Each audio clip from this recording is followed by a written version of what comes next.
right, what's going on, everybody? Welcome back to tennis. We're in Asia, and we're watching Eala take on Falei. I'm going to pronounce this name wrong, and I'm going to try and pronounce it right, but I'll do my best.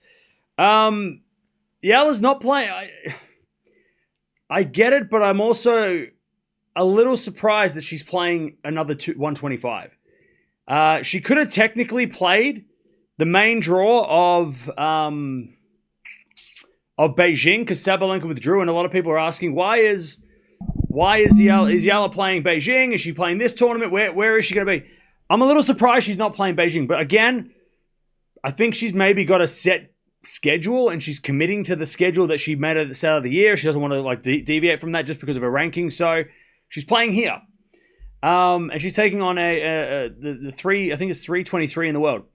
So rather than playing in Beijing where she might lose first rounds, you never know who she's going to play. She might play Krejcikova, right? Or play Sabalenka second round. Playing here, more matches, trying to get more confidence, that seems to be the plan. Now, today, the last hour has been hectic. So this match is about to start, but in about probably like 10 minutes, I gotta pick up a couch and bring it into my house because I bought a couch. So a little hectic, but we'll still be live, so don't worry. Hopefully it doesn't take too long to get the couch up the stairs. But yeah, so let's see what happens. I'll tell you more about the couch when when I get it in the house. It's not another tennis couch. Don't worry, it's not another tennis ball couch. It's just a regular couch. Anyways, Eala serving first. She's playing against a Belarusian player, Aliona Falei. Again, I'm pretty sure I'm pronouncing that wrong, but we'll go with it for now until otherwise. And again, it's watching Eala, we're getting an opportunity to watch players we'd never watched before. So, 21-year-old from Belarus, really just kind of starting her career. I know a lot of players start their career at 16, 17, 18, and they start playing really well then. But 21 years old, still young, still starting her career off. Did it come from a thrift? Yes, it did. But yeah, yeah. So I got to get that. I got to sort that out. Hopefully, it won't take too long, and hopefully it won't be that hard to figure out. Figure out how to get through the door. Anyways, they're warming up the last couple of shots, and we'll get this started. Also, I went to the PO box, and we got cards. So we'll go through some postcards as well. We'll talk about Labour Cup. What happens next, and all that stuff. Also, I think the draw for not Japan that came out yesterday. For Beijing for the men come out today as well, so we'll keep an eye on that. Very busy couple of hours coming up here. Pretty good crowd, though, for this tournament. I mean, there's a pretty good crowd there. Love to see it. I know there was a Chinese player that played first, so maybe that's why there's a bit more people here to start with. But for a 125, I tell you what, compared to Guadalajara, this has got a lot more people here. So definitely more people are interested in this 125 in Japan than they were in Guadalajara. If Cam doesn't come back, if I downstairs. Yeah, and look, yeah. Remember me. Anyways, Eala's going to serve first. Eala will serve first. Thanks for joining us, by the way, everybody. Welcome, everybody. Appreciate it. Thanks for sticking around. Also, yesterday, chat, I went outside. And I won enough tickets to buy myself a Chupa Chup pencil case. So, not mean to brag, but I was pretty good at the games to win the tickets. Anyways, Eala serving. I've got Eala in straights. I have no idea what Falei is going to bring, but we'll see what happens.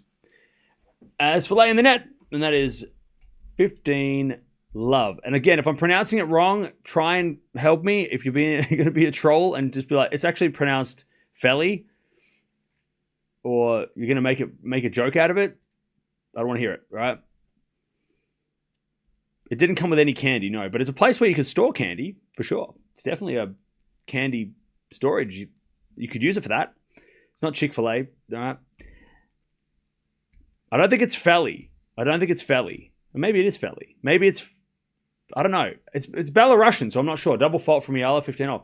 I'm not sure what, Falai? Is it Falai? I don't know. It's hard to, it doesn't sound like, I mean, it seems like more of a, I don't know. It could be fail. I don't even know if it's Faley. Maybe it's Faley. I don't know. The WTA website didn't help me. Anyways, 400 rally as Eala down the line to the 400 Falei, and Falei hits a winner, I think. Yeah, 15-30. Good shot. There's always going to be a, it could be fall, right? Anyways,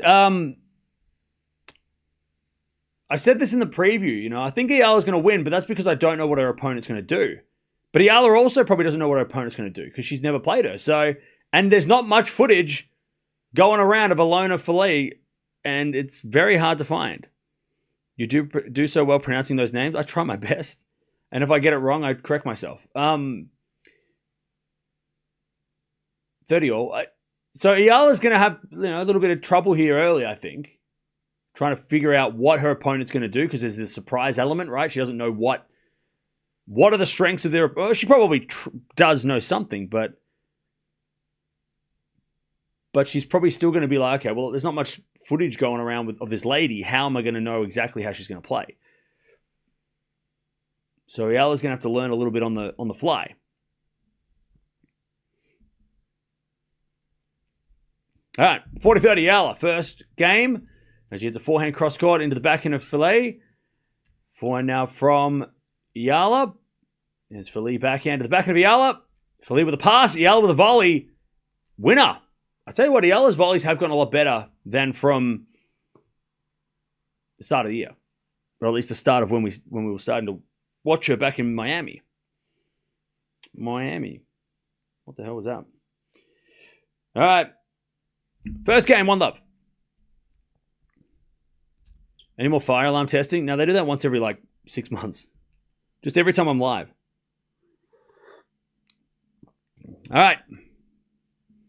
If she wins a game. Well, again, Falei could have a really crazy serve we don't know about, right? There could be, that's the thing. We don't know what to expect.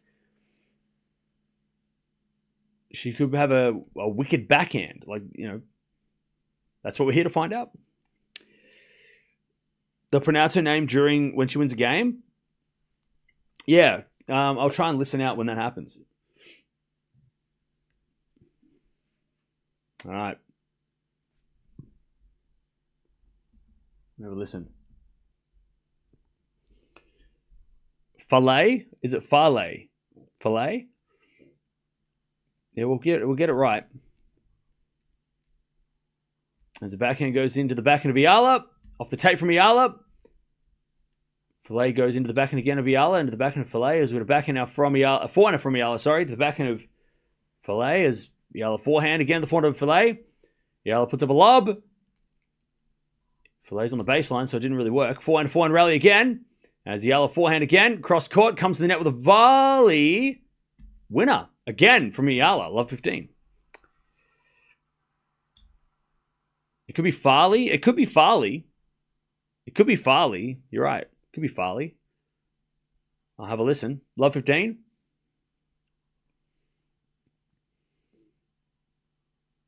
She could be in the next Serena. Well, let's not.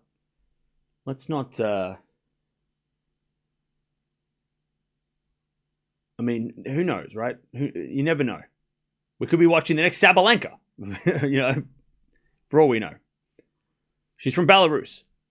As we're going to forehand out of the backhand of Farley. Forehand out from Eala. It's Farley backhand into the forehand of Eala. And Eala in the net. I'm going to go with Farley. I think Farley sounds better than Falei. Falei would be a different thing. It would look different. I think it's Farley. I'm going to go with Farley. All right, chat. 1 second. I got to get this couch up my stairs. 15-0.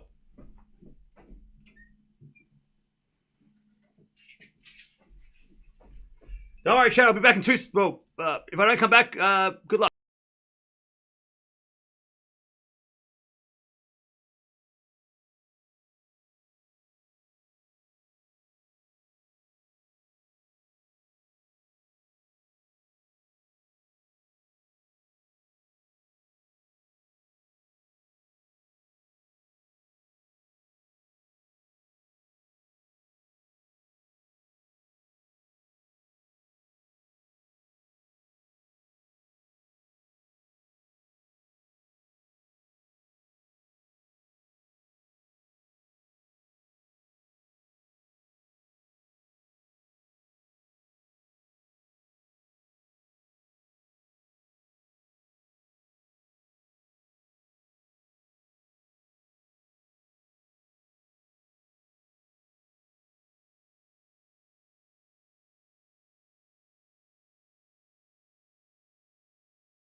It's 3-love.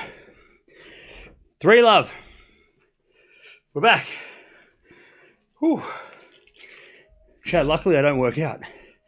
Otherwise, that would have been really hard.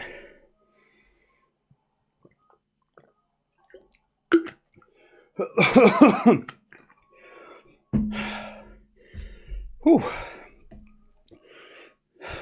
Why are you all sweaty? All right. Thanks for hanging around. We're back. It's 3-love Eala. We only missed the break. 3-0. Whew. All right. Whoop. Sold.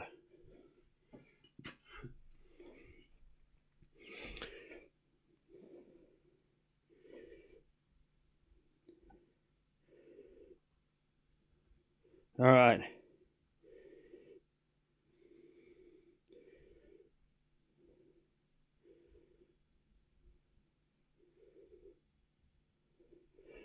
Whew. All right. 3-love. Eala with the break. Cam got the couch. I did. All right. 15-love. Did we figure out how to say her name? Falei. We're going Falei. Whew. Thank you, Nassar, for the super sticker. Appreciate that. All right, 15-love. The backhand goes in the volley of Eala. As Falei passing shot, Eala gets it back. Falei goes straight to Eala, who puts away the volley. Eala's got hands at the net today. 15 all. Now chat.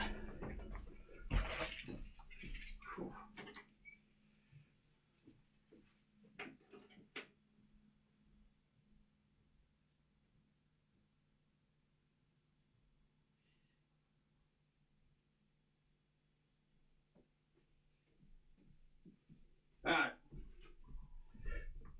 15 all. As with a backhand, a forehand rally. Falei in the net, 15-30.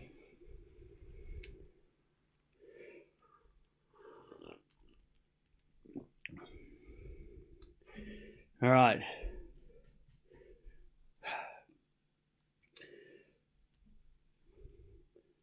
Falei sounds better. Yeah, I don't know. I don't know if it's I feel like Falei makes more sense to be called. Her name would be Falei, because the L-E-I sounds like it would be Lee. It wouldn't be Lay. You know what I mean?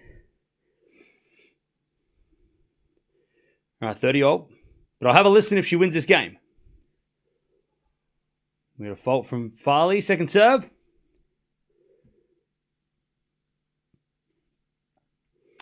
Second serve. There's a double fault from Falei.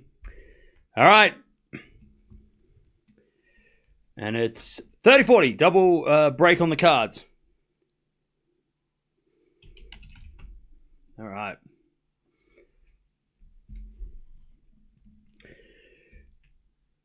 Serve into the forehand of Eala. Return goes back into Falei as we're backing out from Eala to the forehand of Falei. Eala backhand again, the forehand of Falei. Down the line's a good shot from Falei. Eala gets it back. Then a Falei win across court. That's a good rally by Falei. And we get the deuce. I'm tired and sort of thinking of you bringing the couch up. Yeah. It's already a nice warm day as well. So I'm already like, it's already a hot day. So that just added to it.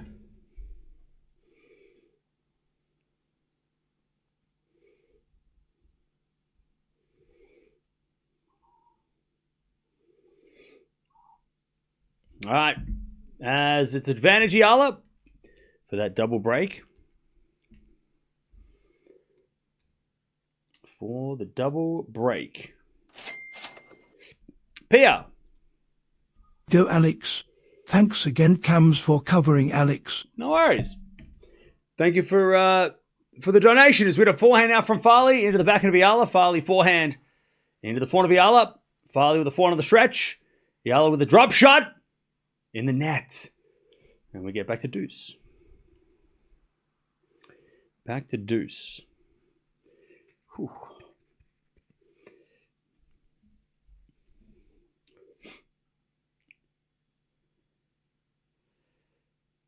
As Falei serves again.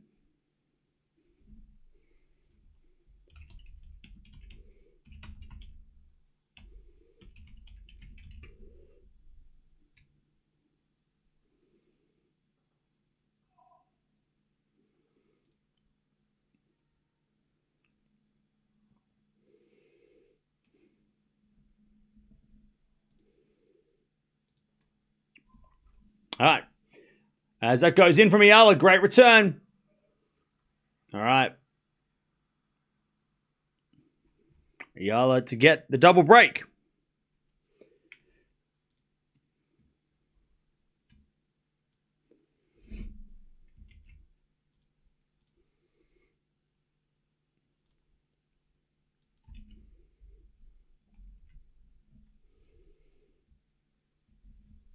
So apparently it's pronounced Falei.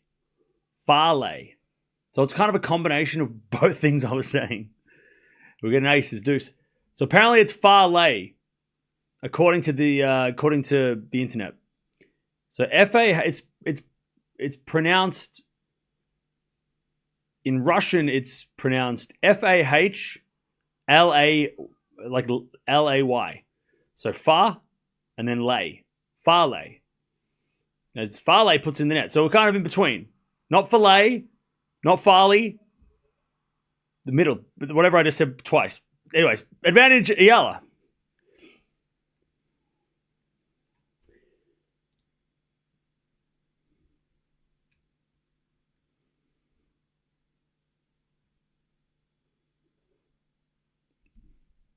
So there you go. Falei. Like parlay, but with an F. As that goes out by Eala, back to deuce.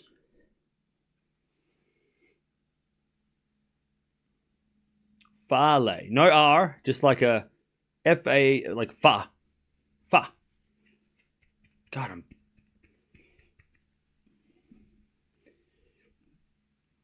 dying here. All right, serve. Into the back of Eala, return goes to front of Falei. Falei, damn it. All right, umpire said Falei. We're going with Falei. Advantage Falei. Advantage Falei to take the first game of the match. Serve. And Eala hits it out in the return. And just to confirm, the umpire said Falei. All right. 3-1. I'd say Falei's got a good serve. She's got a decent serve. Also very aggressive. Not taking a step back. Even though Eala is super aggressive as well. All right. Now, let me talk about Falei for a second because, me included, have never heard of her before this match, and have never watched her, obviously, until this match. But currently 323 in the world. She's been as high as 173. That was back in May of last year, as Eala comes to the net and wins a point, 15 love. Her career record is 139 wins, 85 losses. This year, if you watch the preview, is 11 wins, 13 losses. So hasn't played that much. Hasn't played a match since the start of August, so she hasn't played for a while. Last time she played was in a 125 in Porto, where she lost in the in the first round after qualifying for the event. So she qualified and unfortunately, not Porto, sorry, in a W35 event, she made the quarterfinals and lost in the quarterfinals to a Czech player who was 600 in the world at the time, 15 love.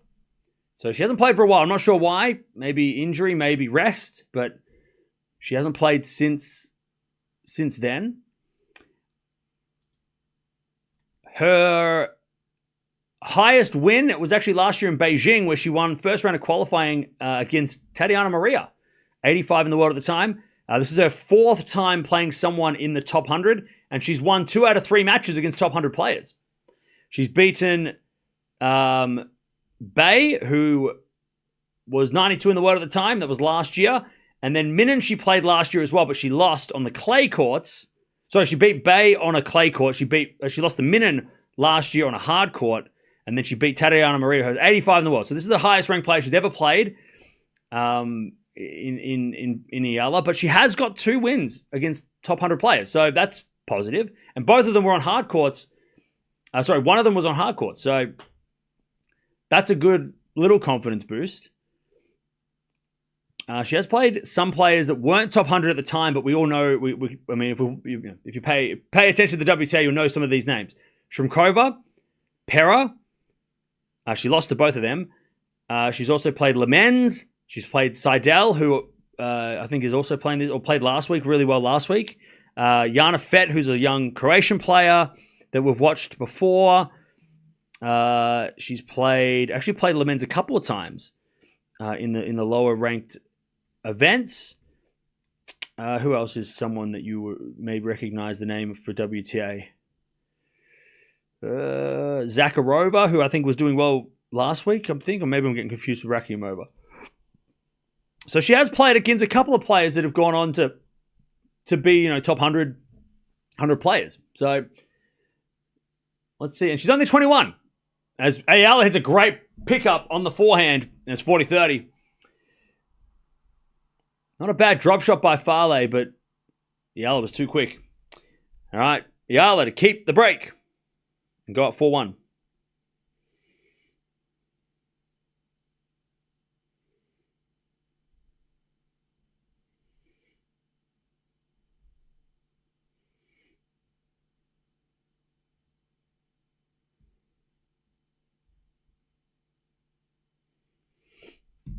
All right, 40-30. As Eala serves the backhand of Falei. Eala backhand of the forehand of Falei. Falei hits a winner down the line. I tell you, Falei's got some game. She's definitely got some game. Deuce. Definitely got some game.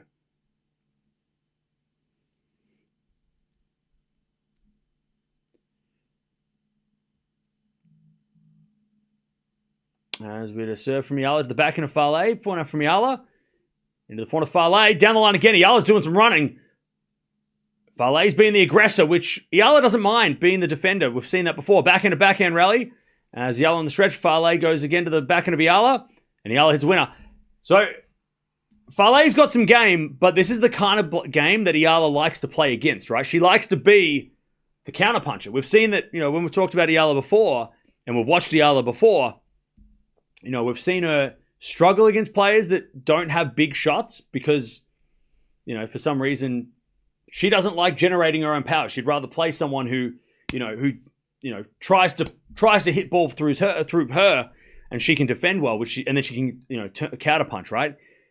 And this is exactly what Eala, this is the kind of opponent Eala wants to play. Someone who's going to try and hit winners, and she can defend, and then when she gets a shot, go for it. Whereas when she plays those players that are a little bit more brick wall, where they run side to side and don't give her much power, she struggles a little bit more, hits more errors. So this is actually probably a good matchup, even though Falei's actually playing pretty well. But it's the sort of player that Eala likes to play, or at least we've seen likes to play, over the last 6 months or so.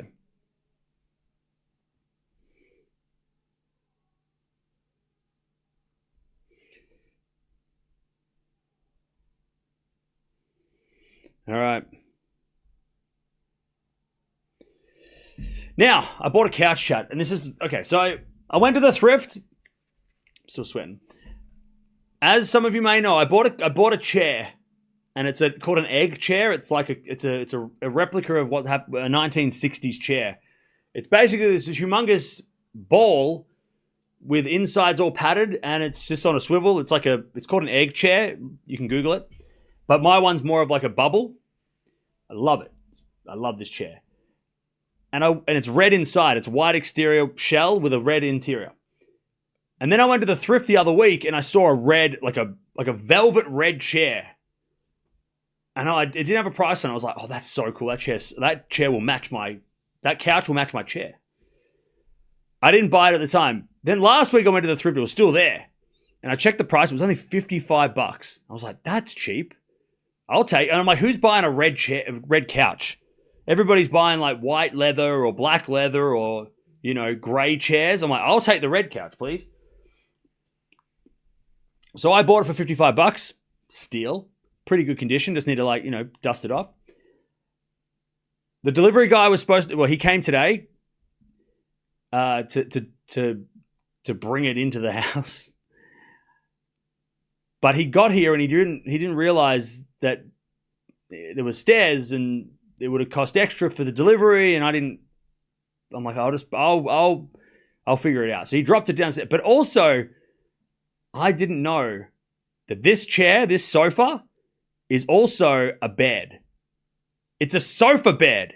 Because obviously when it was in the thrift store, I wasn't like lifting the chair up to see what was underneath.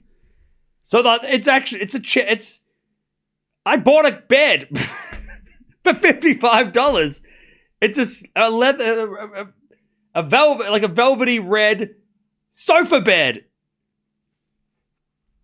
Absolute bargain. I'm so happy with myself.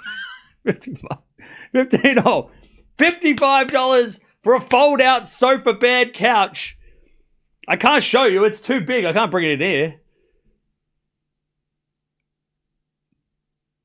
So he's like, hey, did you know this was a sofa bed? I'm like, no, I didn't. And he's like, yeah, that's why it's so heavy. I'm like, oh. Cool, bonus. So now not only do I have a new couch, just need to clean it, but I also have a fold-out bed in my living room. I'm so happy with myself. I'm so excited. I can't believe it. Anyway, it's 15:30. It's great. I'll take a photo after this. 15:30. Yeah, looking for that double break. I'll take a photo after this. I'll go out there and take a photo. It's epic.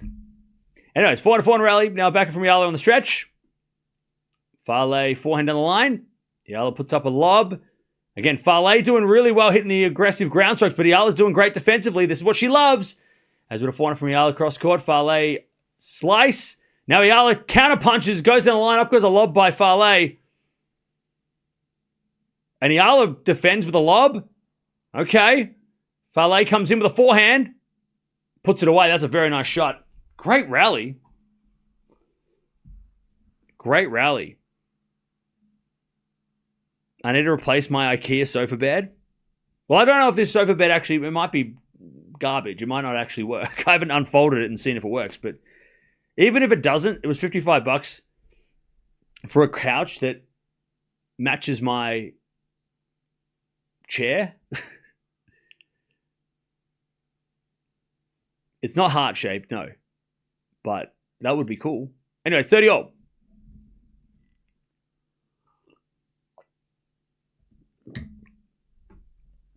As the return goes into the forehand of Falei. Eala forehand to the backhand of Falei. Sliced. Into the backhand of Eala. Eala overhits it though, and it's 40-30. I wonder if Falei is going to slice more, because that was it. Like I said, chat. Eala likes someone who hits the ball hard. Remember when she played Ostapenko, right? When she played against Keys, back in Miami. When she's played those bigger hitters, we've seen that she likes someone hitting the ball at her. But Falei just hit a bit of a slice and Eala missed it. I wonder if she took mental notes of that. And we saw her play Jen, and now we do know that maybe when she played Chen, Eala was very she looked super fatigued. But Chen's got that variety. We watched, we've seen her a couple of times.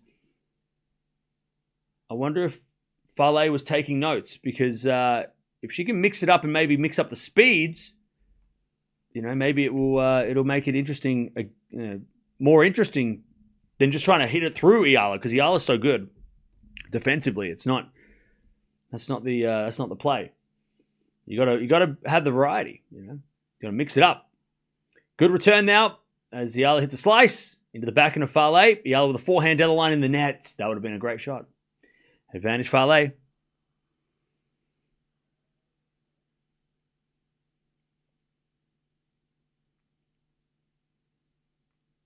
Why is Eala having a hard time against top 100 players? It's because she wouldn't have seen them before. You know, there's that element of surprise. You know, there's that unknowing. Like, I don't think, because Falei hasn't played too many WTA events, there's probably not too much footage of her playing, right? If I type her name into what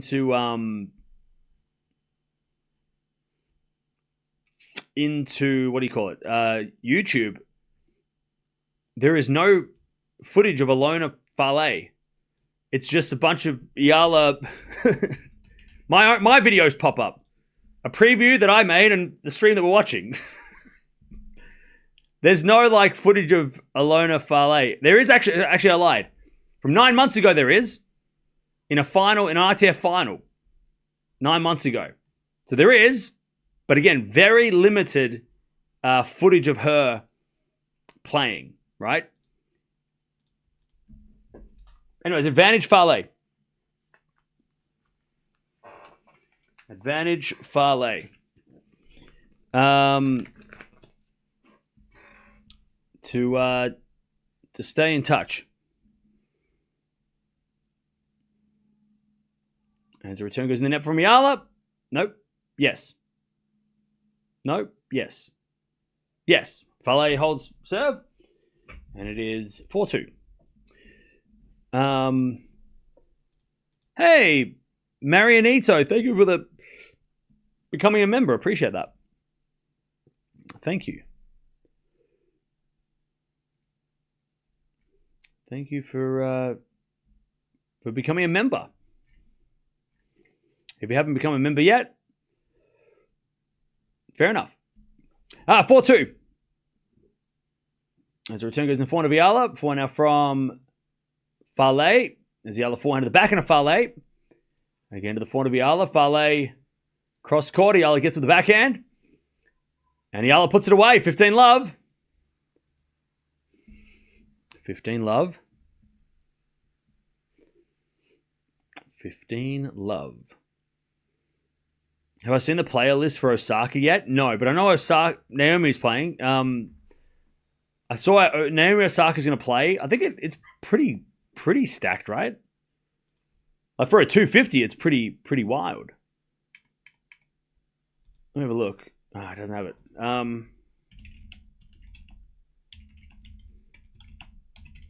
I know Naomi Osaka's playing.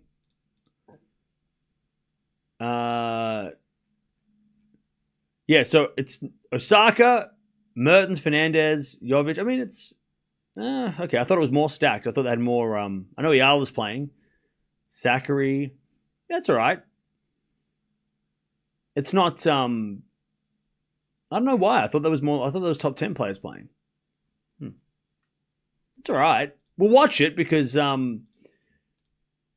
it's probably, is it more interesting than Ningbo? I don't know. We'll probably watch it though because we watched Naomi Osaka and obviously Eala, and then you've got Zachary in there as well as an unseeded play. Could be interesting. 15-all.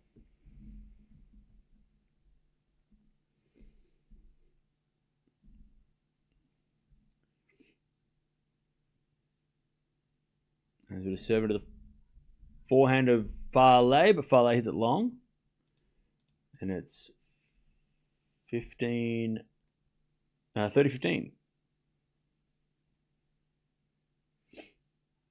30-15.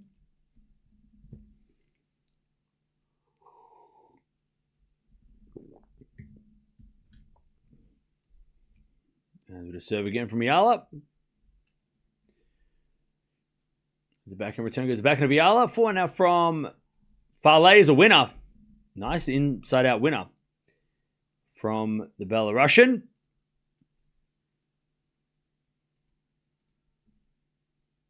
All right, 30-all. There's no Wuhan player list at this time. I'm sure there is. The entry list would have come out. Yeah, the entry list for Wuhan came out a week ago. I'll tell you who's playing. Sabalenka, Swiatek, Gauff, Anisimova. The entire top 10's playing. Wuhan is stacked. Because the final 1,000 of the year, and also worth a lot of players are trying to qualify for the WTA finals. So, yeah, It says here that like the whole top 20 are playing in Wuhan. In fact, everybody in the top 40 is playing pretty much. Yeah, actually the entry list shows that everybody in the top 40 is playing Wuhan. Every person I mean, obviously that won't happen.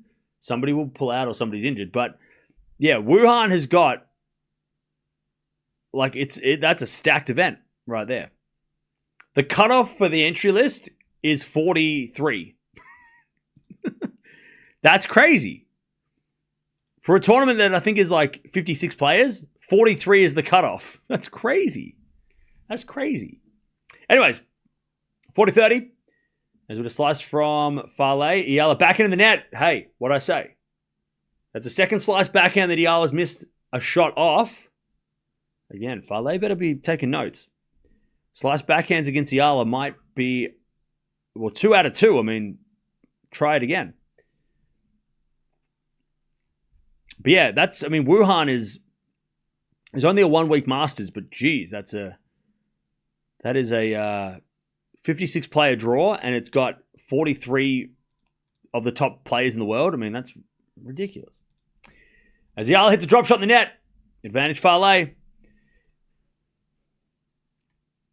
Advantage Falei.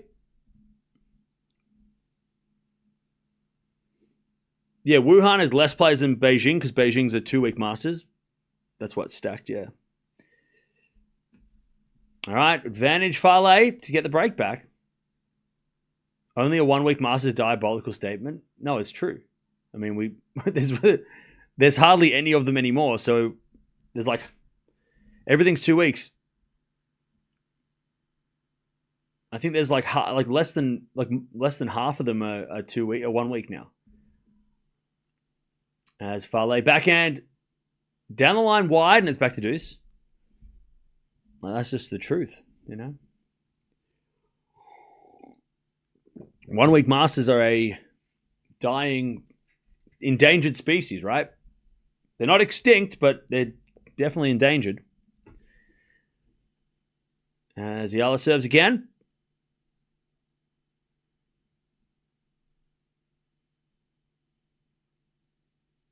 As Eala serves a fault, second serve. No, I don't think Eala is playing Wuhan. I think she's playing a 125 instead.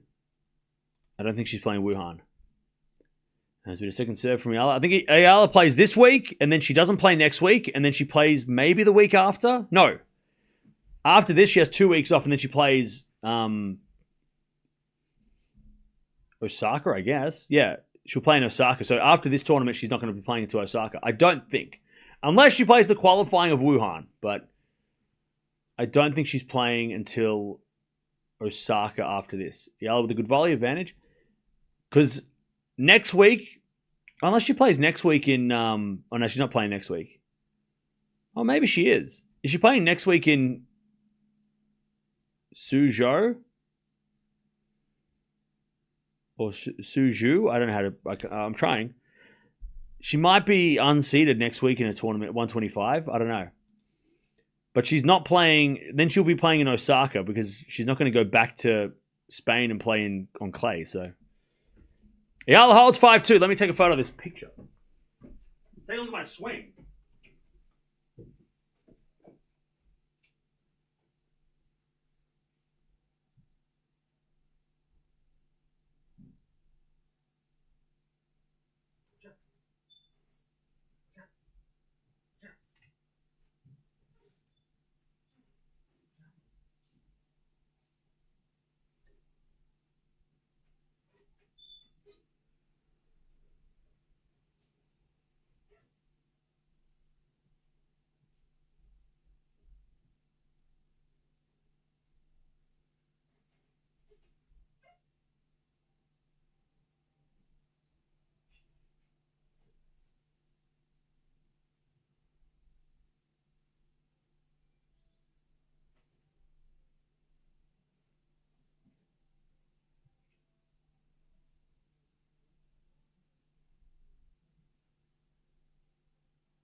I can't take a photo of it. It's too crazy.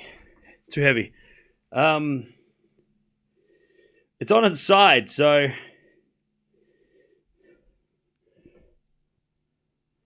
you can't even see it. It's on its side. It's like it's on its back, but like that's the seat and that's the back. It's really cool. And it folds out. It's a sofa bed. 5-2. Greatest $55 I've spent all week. All right, love 15. Best $55 I've spent all week. Plus delivery. All right, love 15. Yeah, looking to win this set. As we return to the backhand of Falei, as we got a forehand from Eala. And it goes long. 15-0.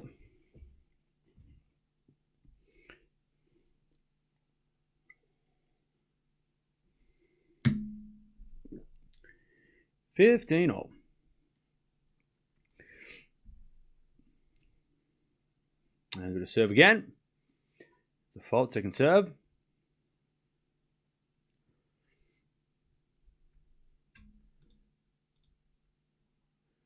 As we get a double fault from Falei, and it's 15-30. Chance for Eala to get the break and win the set.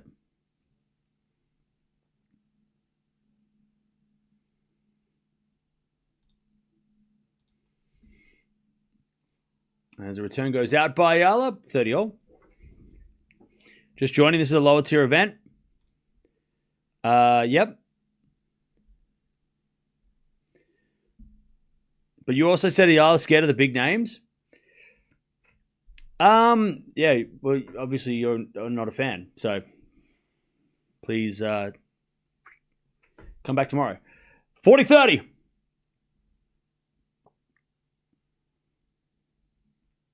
Yeah, Wuhan is going to be like crazy tough.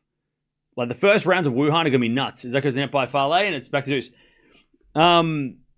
By the way, for those asking, this is the event pyramid or the tennis tour structure. And as you can see there, this is a challenger level event. So someone was asking, and I'll put it back on the screen in a second. We get the deuce. Somebody was asking, like, why does her Guadalajara title not count, Eala? I'll tell you in a second. We've got a backhand winner there from Falei, and it's advantage Falei. So it is a WTA event, right? So the 125 WTA Challenger 125s are an event. It counts. But even on the men's side of things, same thing. On the men's side of things, if you win a 175 or a 125 or a 100 Challenger event, it doesn't go on your record on the website. But it still counts as an ATP event or an ATP title, but it's not a main tour. So you can see there above the line, 250, 500, 1,000 tour finals and Grand Slams.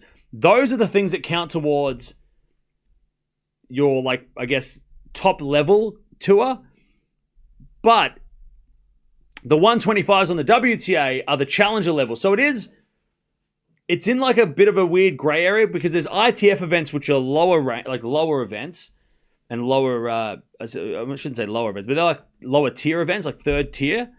But the challenger circuit is like, I don't know, it's a tricky one. It does count because it's recognized as a WTA event because it's sanctioned by the WTA and it's organized by the WTA. But it's not, challenger events for the ATP and WTA don't count as a main level trophy, right? So it's still a WTA title, but it's not a main level title, which is, I understand why, because most of the top players in the top, most of the top 100 players or top 50 players are not playing challengers, right? So, and on the men's side as well, right? It's very rare, maybe on the off chance a 175 gets a couple of big names play, but it's very rare that you get too many players in the top 50 playing every challenger events week in, week out, right? So yeah, it's not, like, you go to the WTA website, it will say she's won 0 titles, but it's not. It's a weird one. It is a WTA trophy, but it's not considered a main tour event or like part of the main tour. 250 or above is what they count on the website, which I think they should, there should be a differential on the website. I think they should be like a button where you press and you go, okay, how many challenges? Because there's players that have won a lot of titles in challenges that should be recognized for that, and it should be on the website. But I think it's a little confusing because people think, oh, she's won, people have won more titles than maybe they have, but the challenges don't count towards your like professional career. I guess it's yeah. Hopefully that made some sense. Anyways, 30 love. Eala serve for the set. Hopefully hopefully it makes sense. As with a backhand winner there from Falei. Nice. And it's 30-15. There should be a button that like you can see players' challenger record. Because challenger events are still like organized by the WTA and ATP. But they're just not, there's nowhere to see them on the website. You have to go to like a different part of the website to see any of that stuff. But I think it'd be interesting to see like how many players, because I remember Grigspor was like a challenger beast a couple of years ago. But didn't get, it doesn't get recognized really, because it's not main level, right? Anyways, 40-15. Eala's got set points. Hopefully that made some sense. Hopefully that helped. By the way, chat, we're almost at 500 likes. Don't forget to like the video as well. And subscribe because we're trying to, I don't know, that's something that the YouTube people tell you to do. But also, if you do subscribe, you can come back next time and you won't have to try and find the channel. It'll hopefully pop up in your feed and you'll be like, hey, there's a guy that was yelling about a couch. And he also talked about tennis sometimes. As Eala double faults, it's 40-30. Eala winning 2 125s is the equivalent of winning 1 250. Yeah, I mean, that's, the point for points-wise, for sure, yeah. Yeah. Definitely. Points-wise, it's definitely it's worth that. Anyways, 4 now from Falei into the backhand of Eala. Falei backhand to the forehand of Eala, into the backhand of Falei. As Eala backhand again to the forehand of Falei. As Eala backhand again, into the forehand of Falei. Falei hits it out at Eala first set. That was not easy.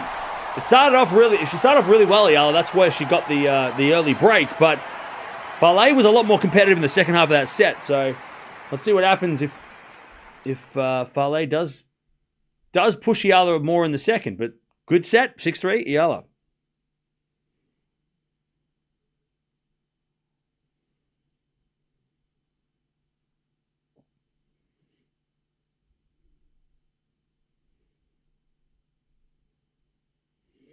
All right. There's nothing wrong with doing challenger level events for players who want to climb the ranking. Yeah, exactly. There's nothing wrong with Eala playing this.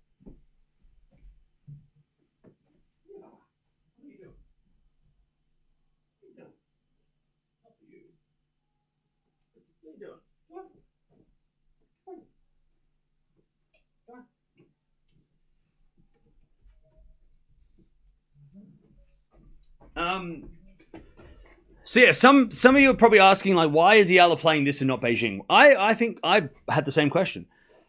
But we talked about this last time we watched Eala play the 125 in Guadalajara. Why was she playing that and not the 500? I think and I don't mind this from Eala because she's young, she's still starting her career. I think at the start of the year, her team made a plan and a schedule. We're going to play these events. We're going to try, because remember at the start of the year, she couldn't qualify for Grand Slams, right? She was outside the top 150. She was, she was probably like, okay, I'm going to play qualifying of the Grand Slams. I'm going to try and play qualifying of the 1000s. And then once we got to March and she got a wild card to Miami and she went on a run and her ranking went through the roof, it could have been really easy for her to go, hey, now we don't need to play any small events. Let's just play the big ones. But the risk you run of playing those events. And if you remember Raducanu, a lot of people were on Raducanu's back about this last year and the year before, was you just get wild cards and you play the big events, but you lose second round or first round. Does that actually help you? Is it better to play challenger level events, right? I don't know why I did that. It is a challenger event. Challenger events like everyone was saying Raducanu should do, and get your ranking, slowly get your ranking up, get your confidence up, get some wins under your belt, which is exactly what Eala's doing. Or is it better for her to just scrap all the challenges and then just play the big events, right? Or just play the 250s and above, right? But I think what she did at the start of the year, they put a plan in place. And again, I'm totally speculating. I don't know. I'm not there. I think what they did was they went, you know what? We're going to do this, this, and this. And even though her ranking is now in the top 60 and she could definitely not have to play this, she could go play Beijing. I think what their team is like, no, we're going to stick to the schedule. And next year, they'll reevaluate the schedule and they won't play these next year. But this year, I think that's why she's still playing these events, because even though she doesn't have to for her ranking, like if she wins this tournament, yeah, her ranking will go up. I don't know if we'll go up by much because everybody in Beijing might get, more points for less work, right? If you make the third round or fourth round of Beijing, it's almost like winning this whole tournament, I think. Again, don't quote me on maybe I'm a little bit off with that math, but if she does win this event, Eala, she will be top 50 if players in Beijing don't win matches, right? So she could potentially be in the top 50 if she does win this tournament, which is great, right? That's great. But that's why I think she's playing these events.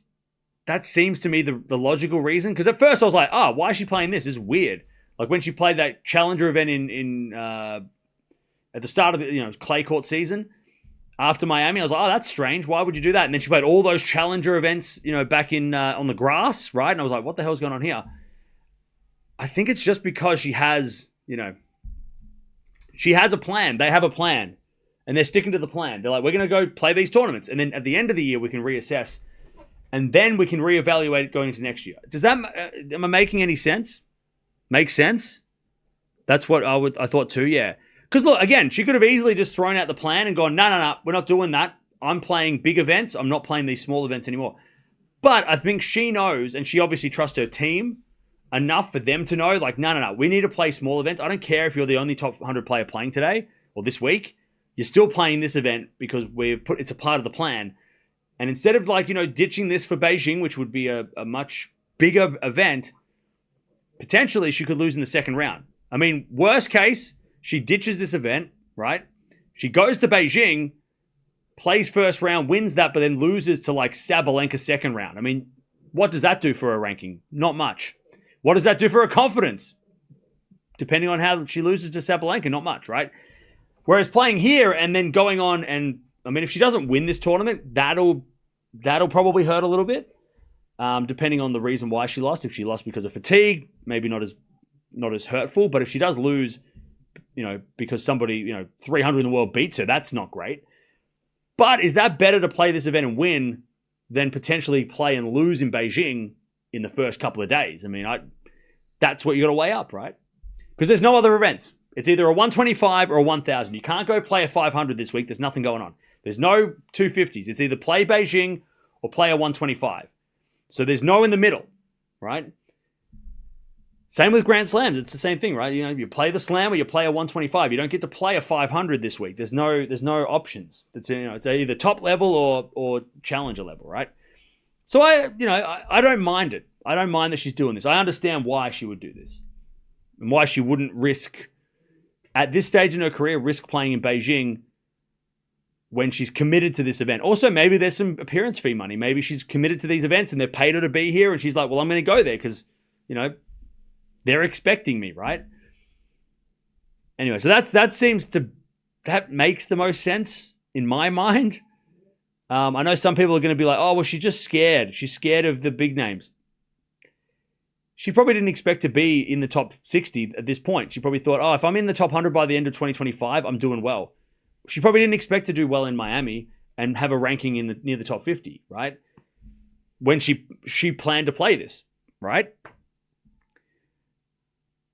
Again, you'd have to ask her and what her goals were at the start of the year and how, why, and ask her why she's playing these events instead, All right, love 40. Yeah, I'll let it break first game of the second. Love 40. And a fault from Falei, second serve. As a return goes in and Falei puts it away. That's a shot. All right, 15-40.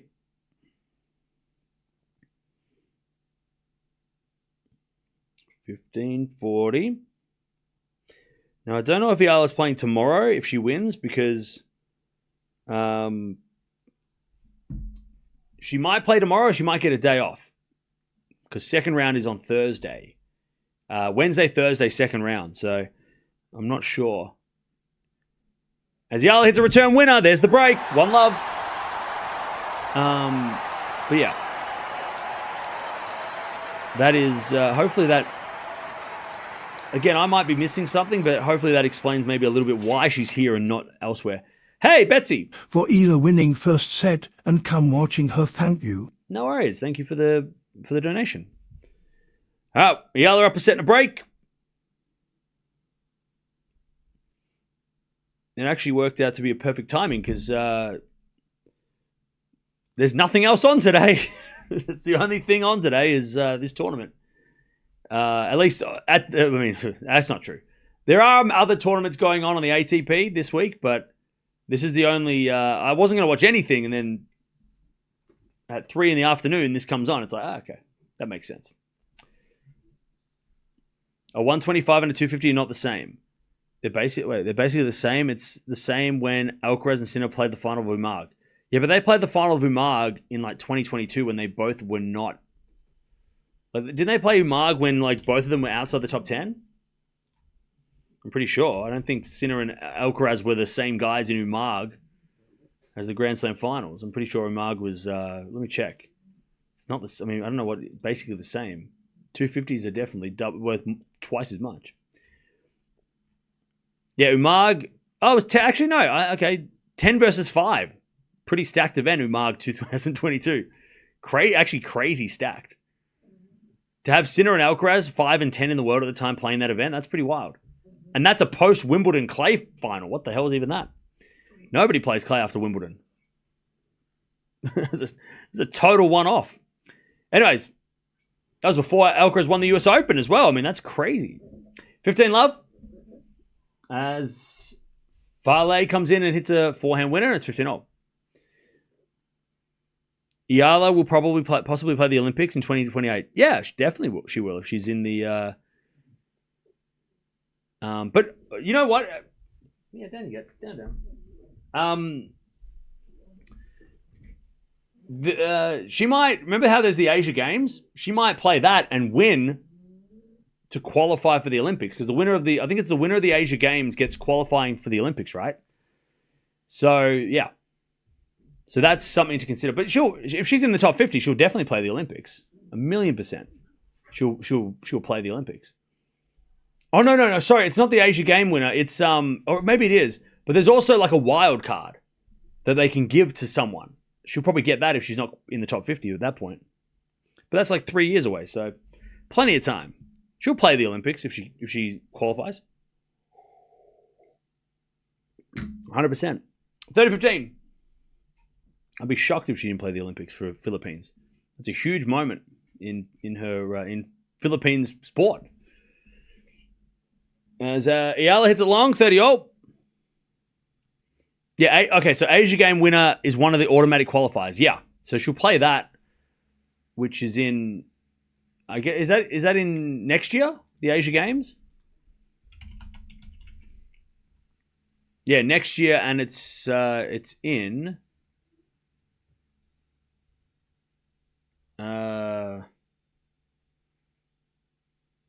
Where is it held next year?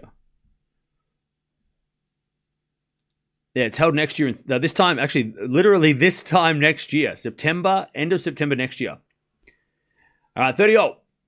Is it a forehand into the forehand of Falei? Falei hits it out, 40-30, Eala. Yeah, the Asia Games are literally this time next year, and they're played in Japan. They're being played in Japan next year. There you go. Between the 19th of September and the 4th of October. So that is, they're playing in Japan next year. There you go. And tennis is definitely on the list of sports that are being played. All right, 40-30. As that forehand goes long by Falei and Eala with a set and a break. 2-love. Guy's crying about his YouTube channel name. Who? I don't know. What are you talking about? What did I miss?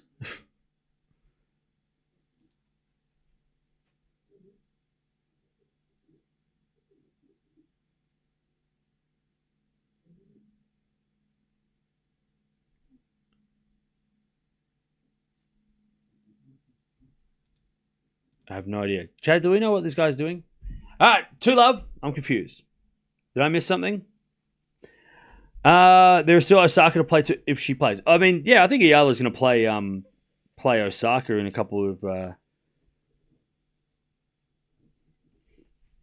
She'll play the 250 in Osaka, yeah.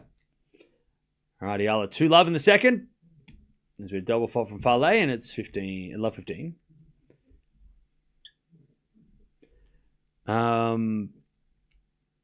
What ranking is Falei and what country? She's from Belarus and she's 323 in the world. Serving in the forehand of Eala, backing up from Falei into the backhand of Eala. It's Falei forehand. Eala gets it with the forehand, but in the net. By the way, chat, I didn't get to ask yesterday because I had to run away straight after stream, but how did you guys like the Laver Cup? I love the Laver Cup. And they're not paying me to say that. But if they want to, they can. But I love the Laver Cup. I am sold. You got me. They got me. I love the Laver Cup. I am always going to defend that tournament to the death because I love that. I love that event. I love it. I think it's so different and it's so fun.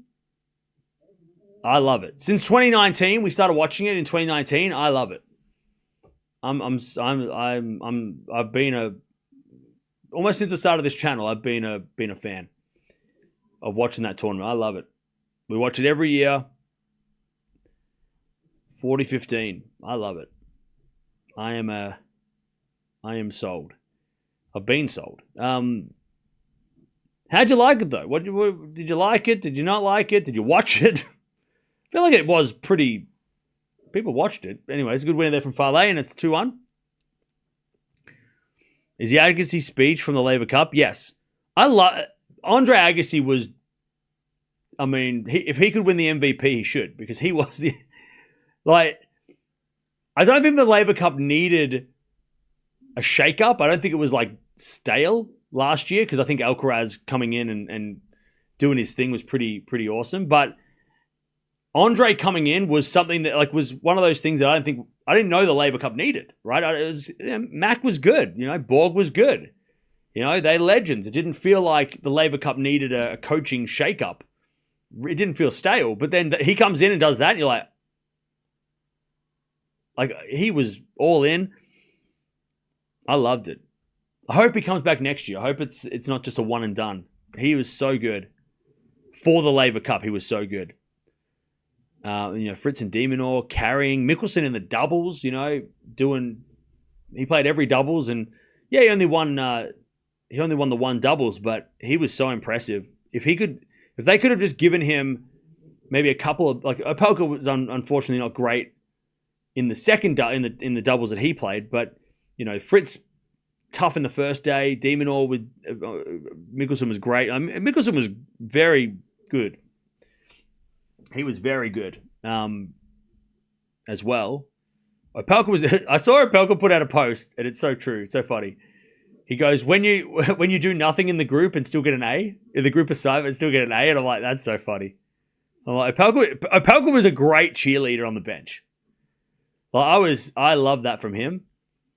But yeah, it was so funny. I saw him post on on Instagram, and he's like, yeah, when you do nothing for the group project, but you get an A, I'm like, yeah, but you were there. You were there for moral support. I mean, you didn't do nothing. He was the number one supporter on the bench. He was the guy. He was the first man up every point. He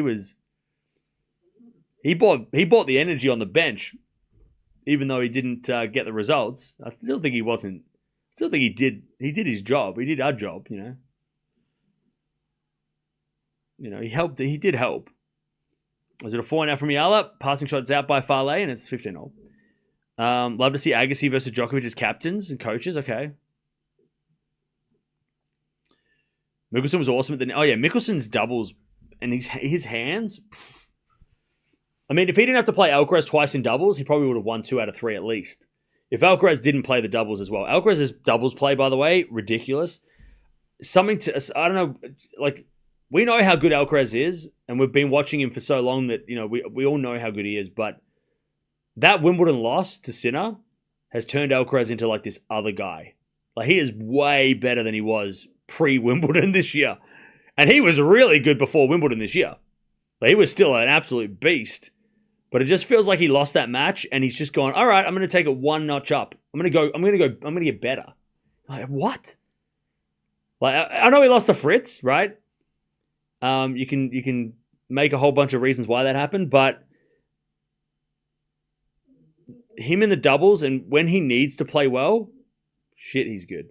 Like when he has to be Carlos Alcaraz, he is very good. He is ridiculous. When he has to play well, he is crazy. 30-15. As that goes to the net by Eala, 30-0. Like, he is, like, there's no doubt that Alcaraz is the best player on the planet. Like, you know, the way he's played since losing Wimbledon, crazy.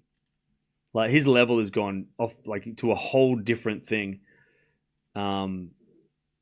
Which is fun to watch how Sinner's going to respond to that, right? Sinner's got to figure out what to do against that now, because it just feels like Alcaraz has risen again, which is even scarier for everybody else. As it a 4 now down the line from Eala goes wide, and it's 30-40, breakback point for Falei.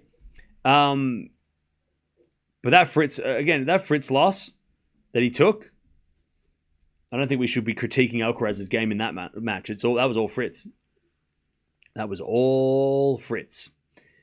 And then Fritz did the same against Zverev as well. He played a similar style against Zverev, and he won that one too. You know, I mean, Fritz. I mean, how good is, like, it feels like Fritz just went up a level as well this week. All right, 30-40, breakback point for Falei. As the other backhand, bit of a moon ball into the backhand of Falei. Moon ball back into the front of Eala. Eala in the net, okay. It's a bit of a sloppy game. We're back on serve 2-2. What's up, man? What are you doing? You want to say hello? You want to say hello? What's up? What's up? Hello. You want to say hello? What's up? What's up? This is a puppy. Well, she's not a puppy anymore. She's like nearly 4. Mia, you're old. What's a moon ball? A moon ball is a high loopy shot. So when somebody hits a high loopy, like a lob, I don't know why it's called a moon ball, but I call it a moon ball because it goes as high, like it basically goes over the moon, right? It's a high loopy shot that goes over the moon and back down. That's what I thought it was. Like it's just basically a high defensive loop. Sometimes it's not a defensive shot. Sometimes players use it as a change up. But yeah, moon ball is just sort of like a high loopy ground stroke that isn't a lob, because the players on the baseline use most of the time when we talk about moon balls. If they're at the net, it's called a lob. But when they're on the baseline, it's a moon ball. A rainbow shot, yeah, I mean, you can call it that. I don't know why. Like, what's the technical definition? I only thought it was called a moon ball because it went so high that it hit the moon.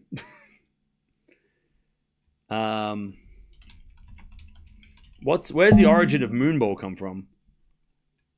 It's an informal term for a very high, low-paced lob, often hit with topspin, that travels high and deep, in the court. It's just like a high lob, but it's when both players are on the baseline, so that's why it's different to a lob, or a different. It's called it's a differentiate, because if I said a lob, you'd think that the other person was at net, right? All right, 15:30. Eala looking for that break to get that lead again. Good serve from Falei. As Eala forehand again, the back of Falei on the stretch. Eala forehand down the line. Falei gets it with a forehand cross court. Eala backhand. Falei down the line in the net. 15:40. Eala to get the break again. Labour Cup, a nice cool down after US Open. Okay. Now 1 second. 15:40. Yeah. What are you doing?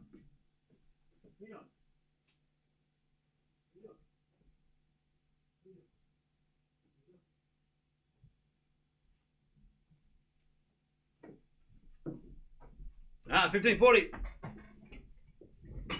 As the return goes in the forehand of Falei. Backhand from Eala. Goes long. One saved. 30-40.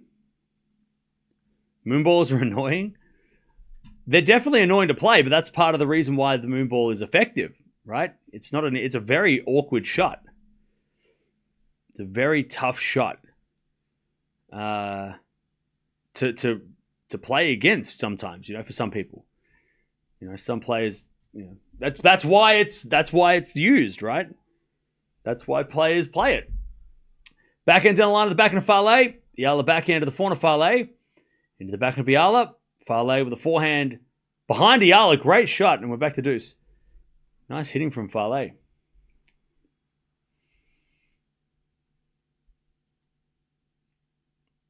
All right, deuce.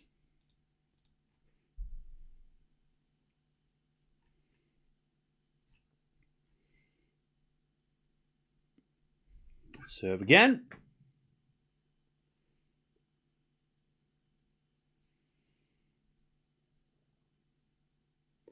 Buy you some time to recover in the rally? Yeah. Yeah, that's also part of it. I think Sofia Kenin uses the moonball as a tactic a lot. We haven't watched it for a while, but I remember when she was like 2019, like Kenin would use it so much. Advantage Eala. Yeah. What are you doing, mate? Oh.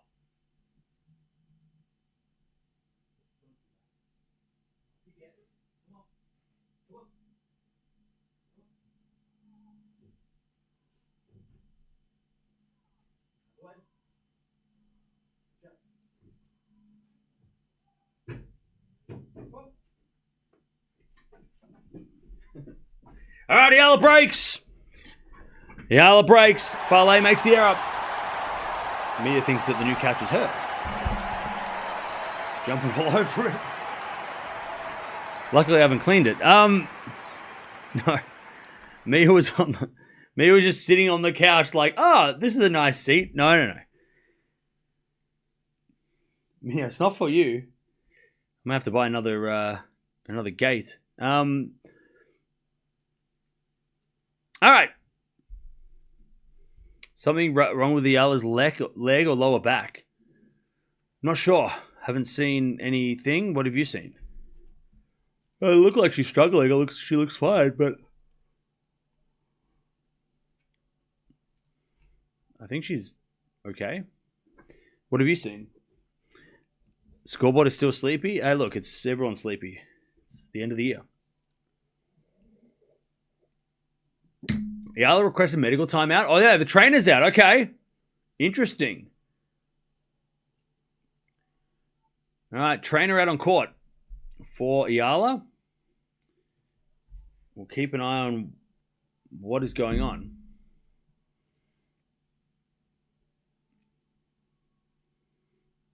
I think it's her leg. Yeah, she hasn't looked like she's affected by it, but we'll see. Hang on 1 second. Where's it? Mia? What are you doing?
All right.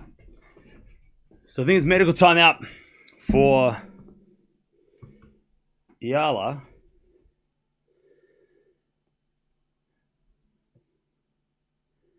Might be a hip issue, maybe. They've only got one camera, so they can't, like... They don't change cameras to make it... To see what the players are dealing with, but... Might be a hip issue, I don't know. She's lying on the ground.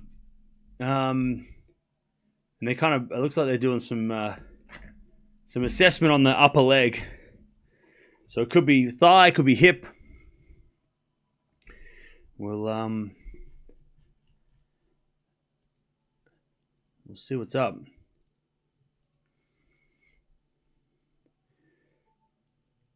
Alcaraz and Djokovic. Alcaraz is Federer, Djokovic, and Nadal combined. A little bit, yeah. He's got a bit of everyone. Kennerwood moonball, then drop shot. Yeah, true. Walkover? I don't think so. I mean, she's up a set and a break, so I don't think she'll retire this match. Yeah. I would be shocked if she retired. I mean, she's winning. Yeah.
God.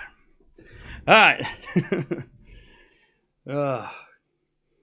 My dog is a cheeky dog. So yeah, it looks like it's an upper leg issue or an upper... Again, like I said, maybe a hip. But she would have gone off court if it was a hip issue. So, again, maybe it is just something thigh related, maybe. She didn't get any... there was no... there was no tape or anything applied, so... She, didn't seem like she got any... She only just got sort of a massage.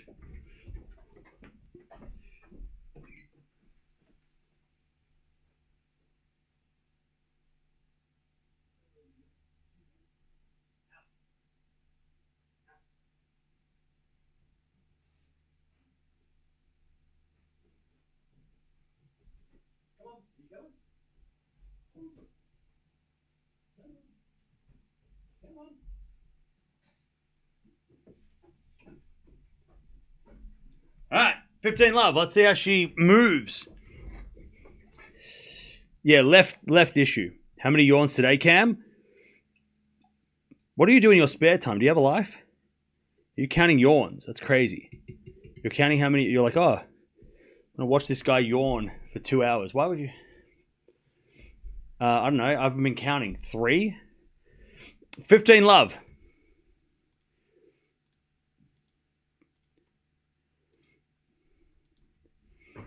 As that goes out from Falei. And it's 30 love. Just kidding. Okay. I had to bring a couch up the stairs. I'm tired, all right? Give me a break. 30 love. I need a medical timeout, but that's a different story. All right, 30 love. As we'll find back into the net from Eala. Hang on, my dog is... What are you doing, Mia? Why are you not here? Where are you? Where are you?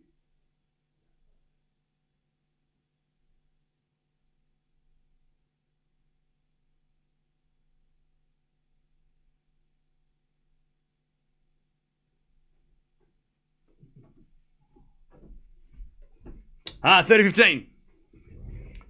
Yawn count would be funny. Well, look, feel free to start one. Because I'm not doing it. Anyways, backhand goes the 4 to Eala. Eala goes down the line. But it's wide. And it's 30-all.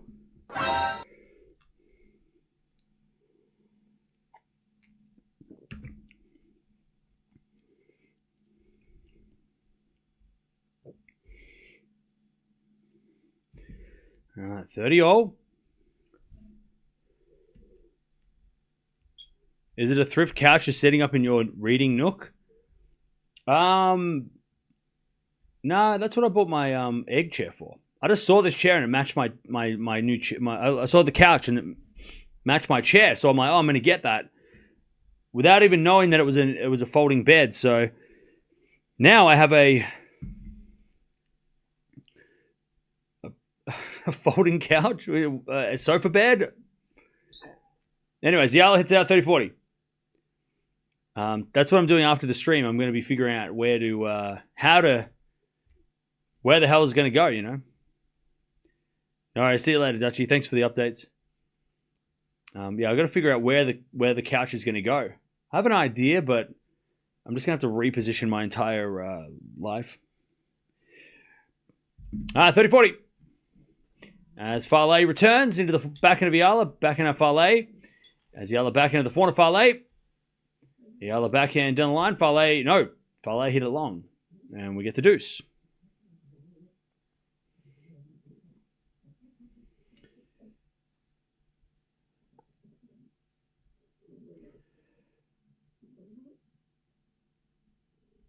Organisers of this 125 are so wise getting Eala. Never seen a 125 first round with this much audience. I think it's just the audiences in China in general are very responsive to watching tennis. I don't think... I mean, yeah, Eala is definitely a massive reason, but there's also a lot of Chinese players that are playing this event. So I think they're just... A lot of the locals in Jingshan are just there. Like, they're watching the tennis no matter who plays, but... Because I watched a little bit of the previous match. There wasn't this many people because it's like, you know, later in the afternoon now, but there was still a pretty decent crowd in the first match. So I think it's just the locals are coming to watch, which is a credit to, you know, it's a credit to the event, you know, that they picked the right venue, right? That you're getting this many people watching this 125. But the crowds in Asia are always great, right? We saw the crowd in Seoul last week. Was great. You know, the crowds in Shanghai are always decent, right? Beijing and Wuhan are always good as well. So, like, I think China, I mean, there's a reason why we have an Asian swing is because there's people that rock up, right? They show up to the matches. So, you know, if nobody showed up, they wouldn't put so much effort into making this a whole part of the year. Same with February. Why do they go to the clay court season down in Rio in Argentina? Because people show up, you know. The golden swing in February on the men's side is worth the time. Eala hits it long, and we're back on serve, 3-3. So, yeah. But, yeah, I mean, look, credit to the event. They've got a whole stadium of people here. You know, it's a pretty decent showing for, like I said, better than Guadalajara was when Eala played there. There's definitely more people here than there, for sure, for her matches. Again, she's definitely got some pull of that as well. But like I said, there was people in the first match too. There was a lot of people there for the first match too. All right. Here we go. Falei serving. It's back on serve. We had 4 breaks in the last 4 games. And Eala has got an injury. We don't know exactly what it is. We're going to guess that it's upper leg because it was she was getting treatment on that area. So, yeah. Does it mean she's not going to play for the rest of the tournament? I don't know. Is it worth risking playing for the rest of the tournament? I would say no. Because if she doesn't play, if she wins this match and pulls out the next one, especially if it's something that could get worse, right? Leg injuries are nothing to muck around with. You don't want to be out for the rest of the season because you played an extra match on a bad leg. Love 30 Eala.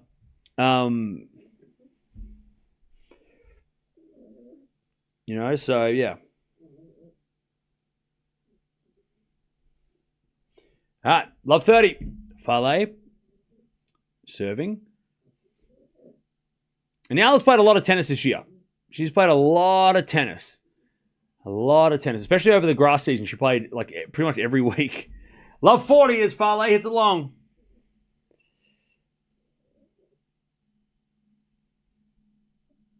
See now the pain of injury of Eala's leg. Falei is catching up 2-love to 2-all now. I mean, now it's 3-all. So yeah. And it was love 40 as Falei hits a winner. It's 15-40. Hey, Nemo, thank you for the 2 years. Appreciate that. I know you've been here longer than that, but thank you for the 2-year membership. Thanks for sticking around. All right, 15-40. As Falei serves again. Fault, second serve.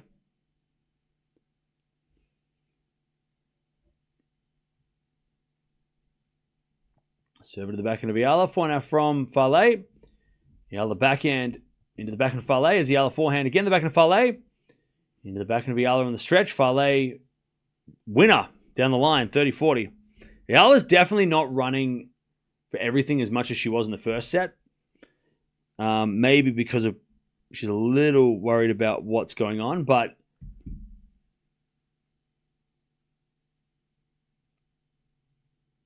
she's still playing her game, her aggressive baseline game. 30-40. Now, I don't think Eala's playing tomorrow, so she'll get a day off to get ready for a second round if she does get through. As we get a forehand now from Eala to the backhand of Falei. Eala backhand. As Falei on the attack. Hits it out, I think. Yep. And Eala breaks. All right, 4-3. 4-3.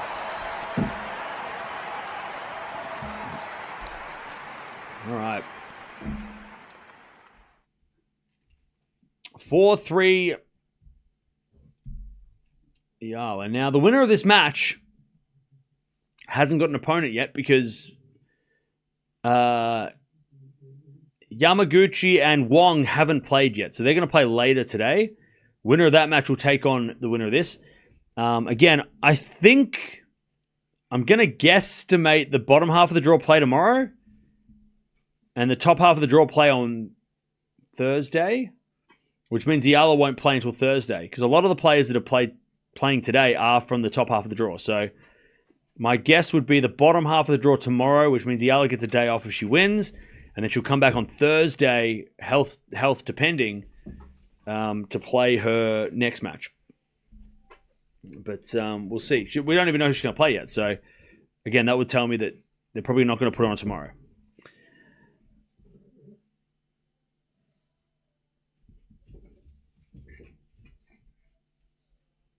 All right. All right, Eala with a set and a break.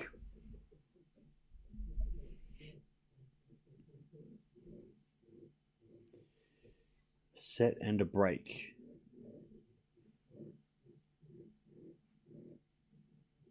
But we've had a lot of breaks in the second set for both players, so let's see if Eala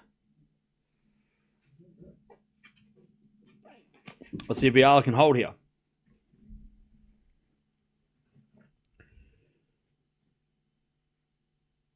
Chen to play next in Beijing qualies. Yeah, she's playing the qualies in Beijing at the moment, isn't she? So keep an eye on her results too because she was fun to watch.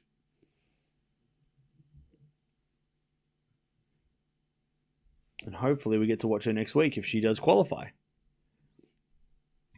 Watch her take on one of the big names, potentially. All right. Eala hits a winner. It's love 15. Oh, sorry, 15 love.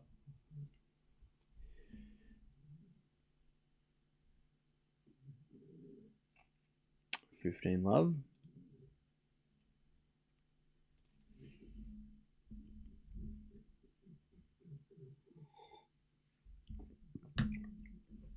There's a return from Falei's a winner, 15-0.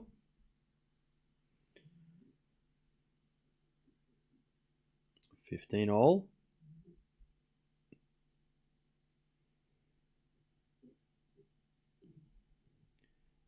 As Eala serves a fault.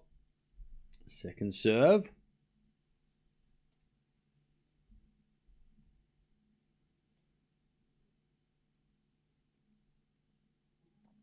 As a return into the forehand of Eala. Backhand now from Falei. The backhand of Eala. Falei backhand goes long, 30-15. It's a shame that, because Falei is, I mean, she's definitely playing someone who's worried about their fitness, but Falei's just giving away 3 points. She's trying to make Eala run, but she's overhitting.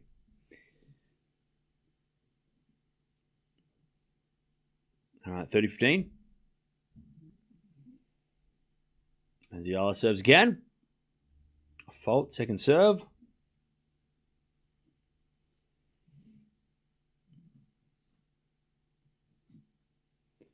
Second serve.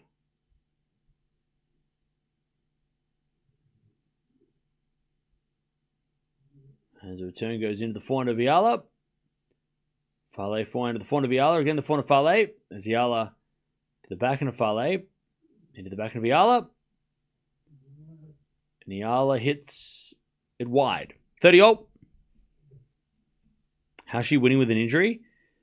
Well, one, her game, even though she's injured, she can still play her game of being aggressive, but also her opponent is giving her some free points by being over-aggressive. So even though she's, again, I wouldn't say her leg is falling off and she can't walk. Like, she definitely is struggling. She's not running as much as she was. I wouldn't say she's like somebody needs to get crutches out for her, right? I don't think it's not that bad, but she's definitely struggling with something.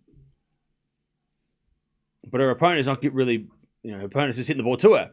Now Eala's on the run and she hits it in the net. So Eala's really struggling to get power when she's on the move too, because once she got to that ball, she just hit it in the net. So there's definitely some discomfort for Eala for sure. 30-40.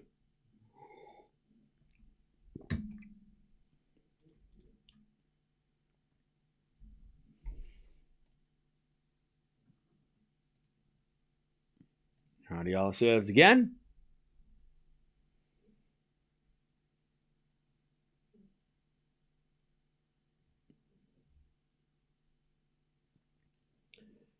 First serve is a fault. Second serve.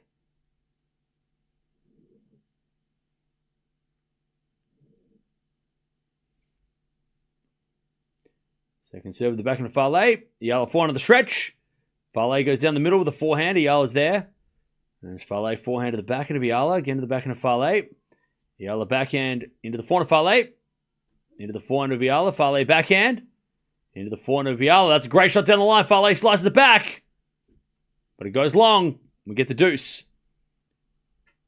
I'll tell you what. If you close your eyes and you listen to this match, you think Falei was Sabalenka. She has got a grunt on her. She is... Maybe it's a Belarusian thing. Azarenka, Sabalenka, Falei is definitely... She is also carrying on the tradition of grunting. Like, if you hear her, you go, that's Sabalenka. Isn't that Sabalenka? Like, she's got the Sabalenka grunt about her.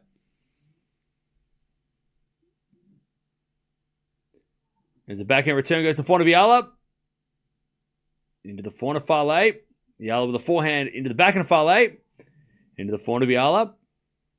Falei backhand to the forehand of Eala. As Falei forehand again to the backhand of Eala. Eala in the net. Yeah, Eala's in. You can tell that she's not feeling good. After that backhand halfway up the net, she just kind of stopped and she's got the Belarusian grunt. All right, advantage Falei to get the break. I wonder if Eala does lose this set, which is still a long way away. If she does lose this set, I wonder what happens if she plays on. I mean, she's not going to play for a couple of weeks, so maybe she should play on, right? She's not playing for a while, but also because it's her left leg, that's the leg that she lands on when she serves. So you can tell that when she lands, she doesn't want to land on her leg because it's sore, right? When she lands, as that goes wide. Sorry, because she's left-handed. My bad. She lands on her right leg when she serves, but then she puts her left foot down to push off. You can tell that she's a little bit, it's a little bit weird. Like, she doesn't want to, because she's obviously in discomfort, right? She's not feeling good. All right. We're back on serve. We had a lot of breaks. If Falei can just hold here and get in front, that'll make things interesting.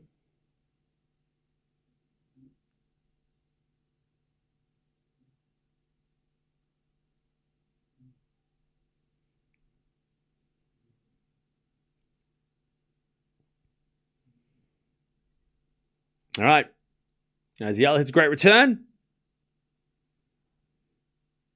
As then Eala with a nice forehand and Falei hits it out, 15-love. Eala's definitely hurting. Definitely not feeling good out there. But again, I guess after this match, she won't know if she does win. The extent of the injury or the extent of the pain, will depend on how, I guess, she recovers, or how she feels after the match, As Eala hits it out, 15-all.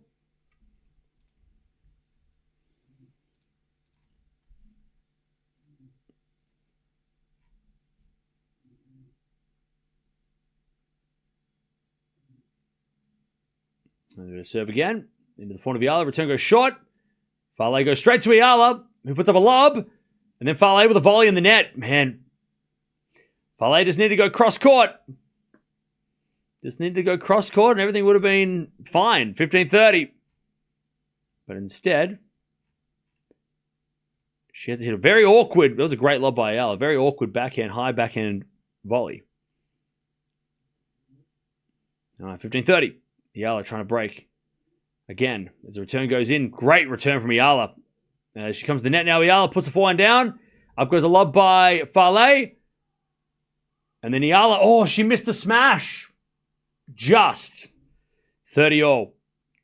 Just missed the smash. Sometimes you wonder whether risking injury is worth the win. Yeah. Look, I think Eala's going to play to win this match, but again, like I said, it probably depends on how she pulls up after the match. Because if it's something that isn't going to get better in a day, you got to wonder if it's worth it. If it's something that, like, maybe after this match she gets some treatment, tomorrow she feels a little better, and then on Thursday if she plays then, she feels better again, then she will keep playing, right? But yeah, it's just one of those things where you just got to think, especially, but the thing is, she doesn't have many matches. She doesn't have a tournament coming up for 2 weeks. So, as that goes out by Falei and it's deuce. But the only way Falei is going to get Eala to think about retiring is if she wins this set. Like, Eala's not going to quit now. She's like this close to the finish line. She's not going to retire now. If Falei wants to put that into her head, that decision, and get Eala to think about that thing, she's got to win the set. If Falei wins the set, then Eala's got to think, right?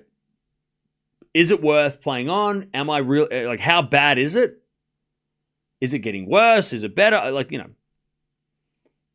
Falei, though, double folding. She's giving away Christmas presents. And it's not even December. It's not even close to December. Advantage Eala to take the break and serve the match.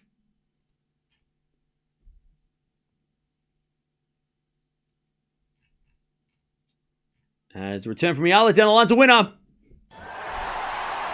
All right, Eala's going to serve for this match. But it has not been easy. It's been physical. It's been tough. It's been painful for Eala. Hope Eala wins this, and then she should withdraw and take time off and recuperate. Yeah. Again, it'll depend on how she pulls up after the match. It'll depend on how she feels tomorrow. Whether or not Eala does play the next round. But the thing with Eala is that she's a fighter, right? She's not a quitter. So it's probably going to be more of a coach's call to be like, hey, let's not risk this. Because I think Eala, from what we've watched so far this year, she's not someone to go, my leg's sore, I'm not going to play anymore. Like I feel like she's kind of the kind of person that maybe shouldn't play, but does anyway. You know what I mean? Plays to a fault. You know what I mean? Like, and that's just because she's, again, just got that Rafa Academy mentality. I mean, that's the Rafa, like, you know, if you take it back to the academy, Rafa does, he does that, right? He would play to a fault. Like, you know, but he played with injury his whole career, right? He had that foot problem the whole time. So it might be the coaches who tell her not to play if she, you know, if it's, you know, because she's probably going to play if she wants to play, right? I don't think any injury is going to stop her. Anyway, she's serving for the match to get into the second round. As we serve now, the forehand of Falei. Eala with the forehand at the backhand of Falei. Eala with the forehand again. Falei backhand. As Eala backhand cross court off the tape. Falei with the forehand cross court in the backhand of Eala. Again, the forehand of Falei. Eala forehand down the line as Falei forehand goes cross court into the backhand of Eala. Hits a drop shot in the net. Love 15. Love 15.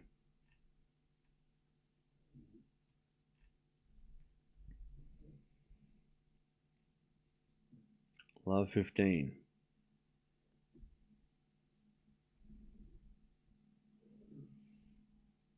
As Eala serves again. Well, don't forget to subscribe if you haven't already.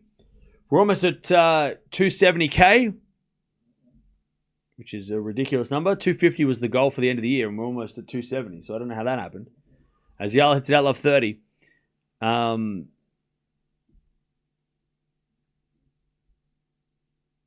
4 out of 4 drop shots failed. Yeah, she hasn't. The drop shots haven't been working today.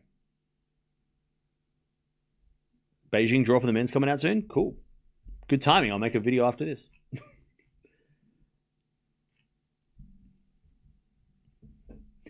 All right, love 30. As a backhand return into the back of Eala. Eala in the net. And it's love 40. Love 40.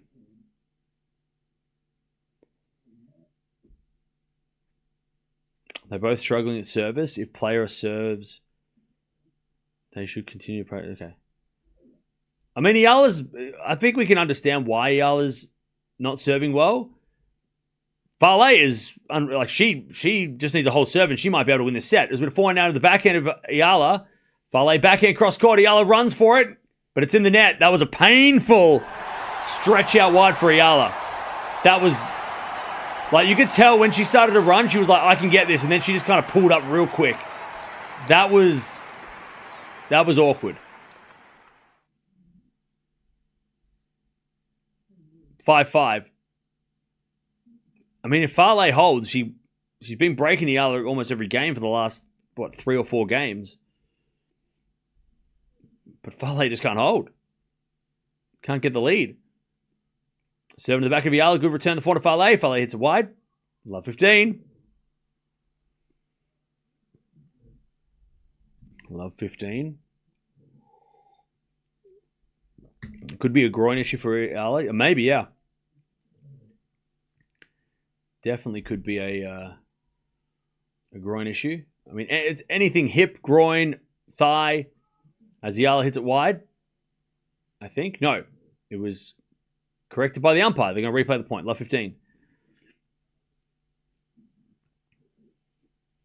What do you reckon, chat? Should Eala, if she wins, keep playing this tournament? Or do you think Eala should withdraw after this match? What do you think? What are you guys feeling?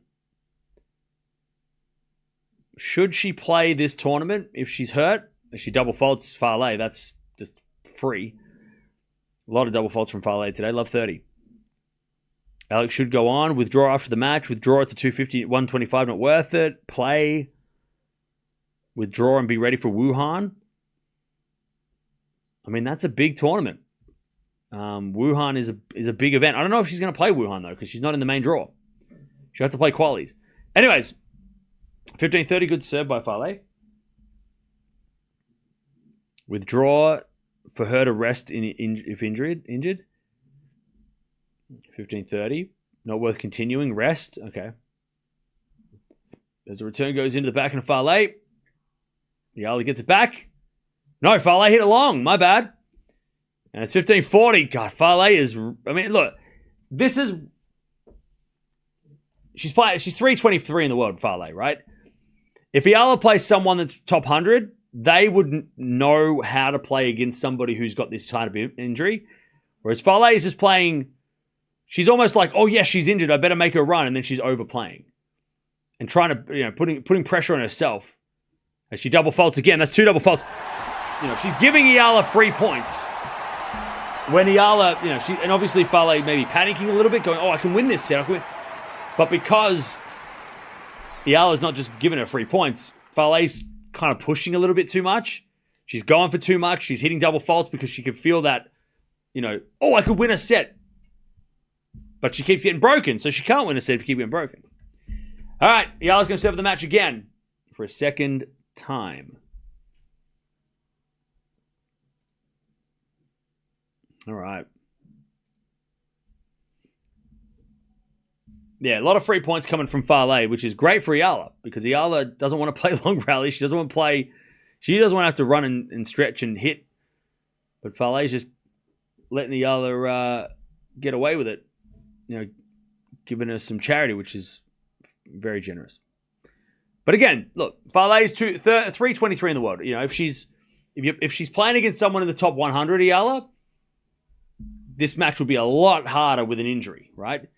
But she's, Eala can get away with, or get through this because her opponent's panicking a little bit,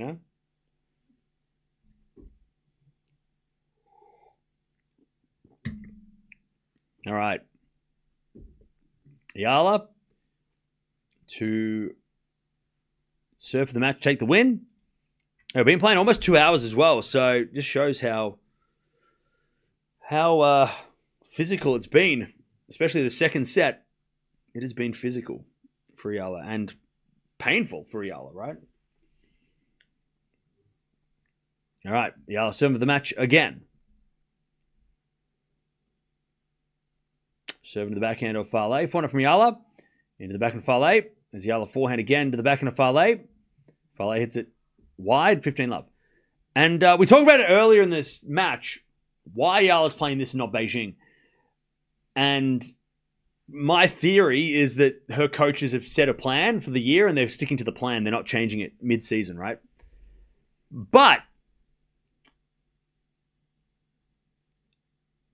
playing a 125... Not only do you risk, as a 57 in the world, right? Not only do you risk losing a match that you should win and the confidence that you've gained, like Eala's supposed to win this, right? This tournament, right? She loses, it's an upset. But you also risk injury playing smaller events.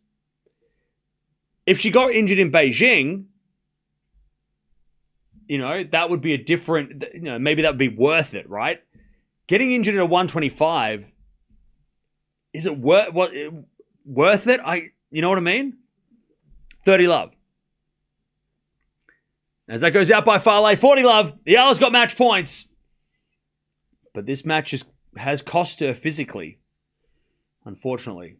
And then we'll see whether or not she continues playing this tournament after. Like I said, she won't play tomorrow. She'll probably play Thursday. But we'll see whether or not how she pulls up over the next couple of days. We're going to serve now the forehand of Falei. Return goes out and Eala wins. Disappointment for Falei. She definitely was in that second set. She was playing against somebody who was compromised. But Falei just doesn't have that experience to, didn't have the experience and the mentality to know how to deal with someone that's not 100% physical. But let's see what Eala does over the next couple of days, and let's see how bad. We'll find out how bad this injury is, because it definitely affected her movement for sure. But hopefully it's nothing too serious, and that maybe a day off will help, or maybe a tournament ditching the rest of this event might help. By the way, her opponent in a couple of days is looking like it's going to be Yamaguchi, who is playing at the moment. A little bit of insight into her. She is the 242 in the world. Did win an ITF W35 last year, which is her biggest trophy so far.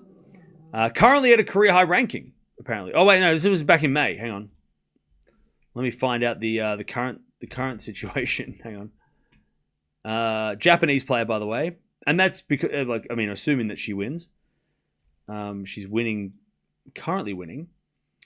She's currently 268 in the world, so not quite a career high, but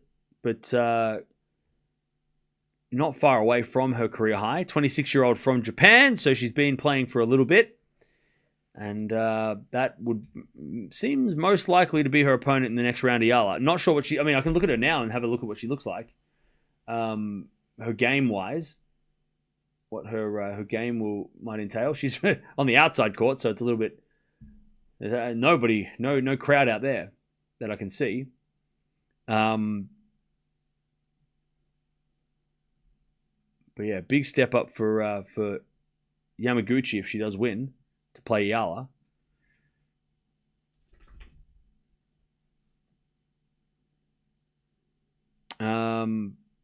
By the way, if you are leaving, don't forget to subscribe on the way out. Hey, thank you, Betsy, for the super sticker. Appreciate that. Thank you.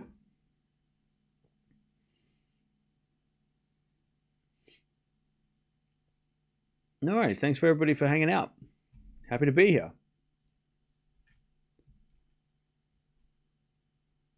All right. We're going to stick around for a little bit, and then I'm going to get out of here.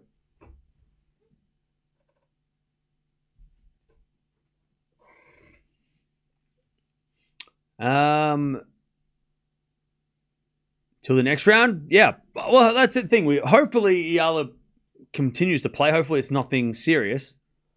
Again, I'm pretty sure she won't play tomorrow, so she'll get a day to recover. If the tournament, I'm sure the tournament want the number one seed to be healthy, so they're going to give her the time if she needs it. I don't think they're going to make her play tomorrow, unless they've got like a different schedule to what I can tell. But yeah,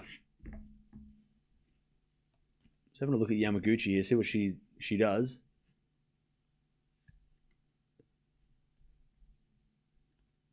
Seems like a good defender, Yamaguchi. So maybe this might be a pretty physical match against Yamaguchi if Eala does play her. Yeah, it could be. Which it could. She looks, from the 2 points I've seen, she looks like a defender. Pia. Congrats, Alex. Did well. Thanks, Cam, for the cover. No worries. Thank you, Pia, for the donation. Appreciate it. Hey, Eric, thank you for the $5. Thanks for the stream. No worries. And thank you, Sal, as well, for the 5. Appreciate that. Thank you, Cam. No worries. Thank you for the generosity. That's very nice. Thank you for the donations. Are we watching the Chengdu final later? Probably not, to be honest, because, like I said yesterday, we're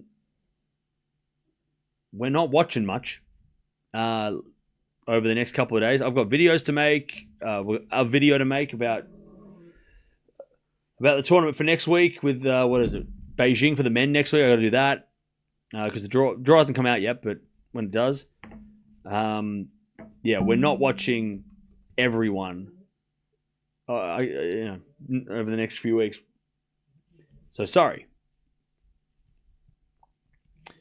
Because with Alcaraz coming up, I think on I don't think he's playing tomorrow, or maybe he is. Is Alcaraz playing? No, he won't be playing tomorrow. He's coming from San Fran. So we'll probably be watching Alcaraz on Thursday. Tomorrow might be actually a day off. I don't think there's any players playing tomorrow that we're going to watch, unless the Eala plays tomorrow. But like I said, I don't think she will. Yeah. So yeah. So we might actually have a day off tomorrow, which it's lovely. That's great. But then, Beijing, Tokyo, and then this tournament, if Eala keeps playing, is going to be all what we're doing. Thrift store tomorrow, maybe. I got to rearrange my house now that I have a new couch or an old couch. Now that I have a couch to put in my house.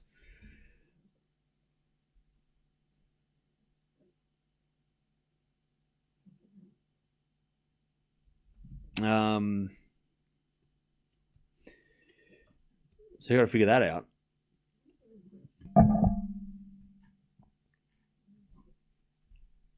Are we watching Beijing? Yeah, no, we're watching. So we're watching Alcaraz, we're watching Sinner, we're watching Swiatek. We're probably going to watch Osaka and Raducanu, and we're going to watch Eala obviously play this. Who else is playing? Maybe watch a little bit of Fritz, right? See if he can continue that great form. Zverev's not playing. Sabalenka's not playing. Djokovic is not playing, so we're not going to watch any of them. Maybe watch Coco as well. So yeah, it's really just about, like, again, we're not watching everything because I'm just like the players. I'm tired. I'm tired. It's that point of the year where everyone's tired, and I'm part of that. I'm tired. So I'm not gonna break my back over watching everything. At least not in the first couple of rounds.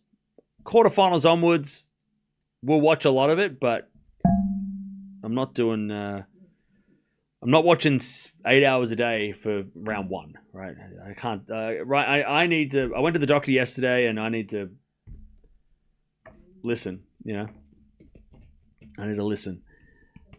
Do you know about the draw in Beijing? It should be coming out in the next couple of hours. Why are you delayed in delivering the score? Eala won already. Why are you yelling at me?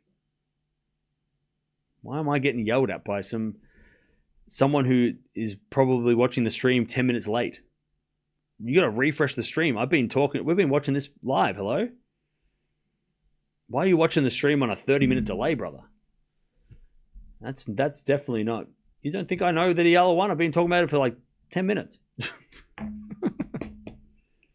The hell? I'm getting yelled at. One in the chat if you hear me right now, and then we'll know if in 10 minutes if somebody says one, we'll know who's on the delay. Getting yelled at. Jeez, man, come on. Yeah. I'm all good. Nothing serious, luckily. Just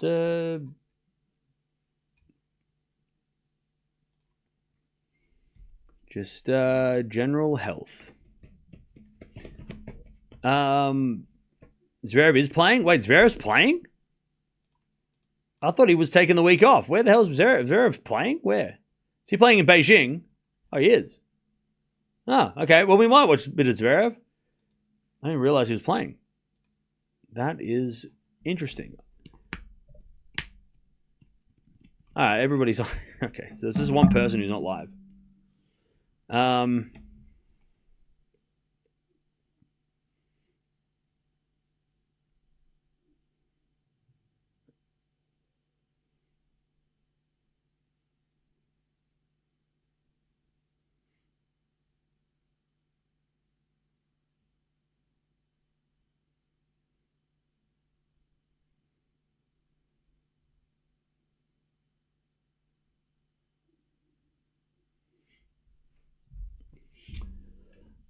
Oh, by the way, I've got these cards in my hand. Thank you, everybody who sent a postcard to the PO Box. We got a lot of new ones, so appreciate it. Let me just figure out what I'm doing. So yeah, so a lot of new postcards, which is awesome. And these will go on the wall, which is right there, the postcard wall. This is what that is. Physical postcards that I take photos of and put them on the wall. They used to be all over this wall, but then I ran out of space.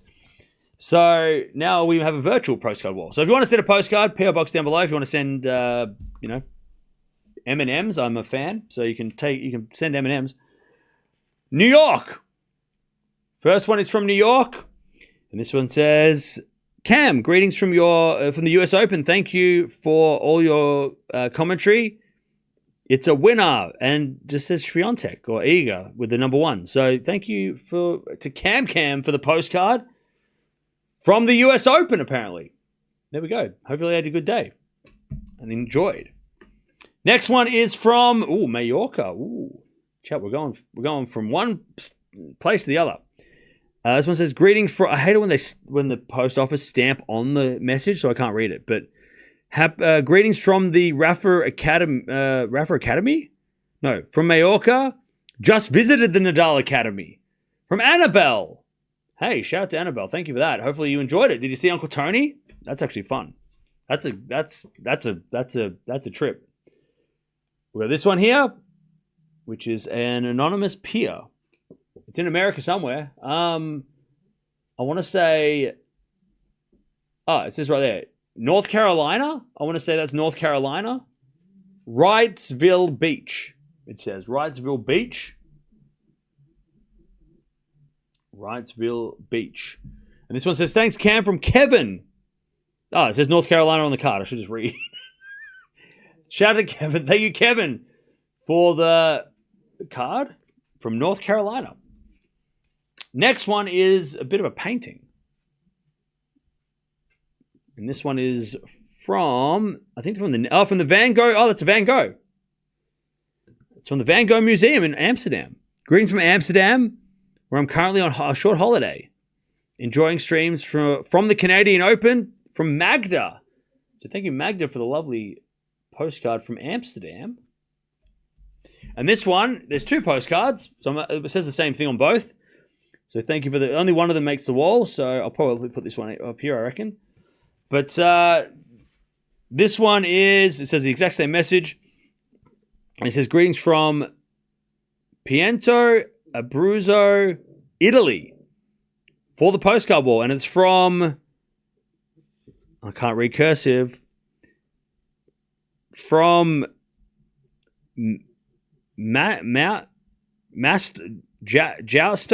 Jasto? I can't read cursive. It's my fault. It's my fault, not yours. I can't read. If you're in the chat, I'm sorry for mucking up your name. Thank you. Thank you, though. I can't read cursive. Someone teach this man the cursive. I can write cursive. I just can't read it. I'm pretty sure it's MJAUSTO.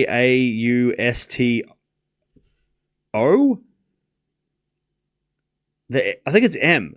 It's the M that's maybe it's Mausto. Thank you. Hopefully you're here. Hopefully you watch this video and you see the. I got your card. Thank you. Thank you everybody for sending postcards. If you want to send a postcard, PO box down below. They will go on the wall. We need more postcards. Oh, it's from Philippines. There we go.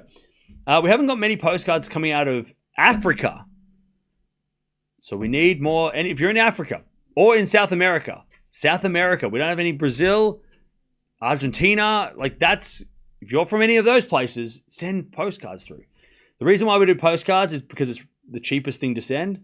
It's also small, so it's easy to... it's much easier for everybody to... If you want to send something, you don't have to do anything. But if you want to send a postcard, put it on the wall. There's the PO box. All right. Thank you, everybody who did send cards. I'll make sure I take the photos of that, put them on the wall for next stream, which is coming up tomorrow. Or the next day. I don't know. Probably not tomorrow.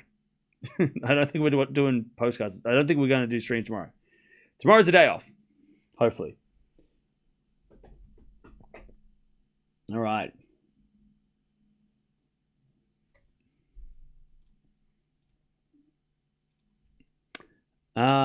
We have to write cursive in elementary. I know we have to do that too. I just can't read it.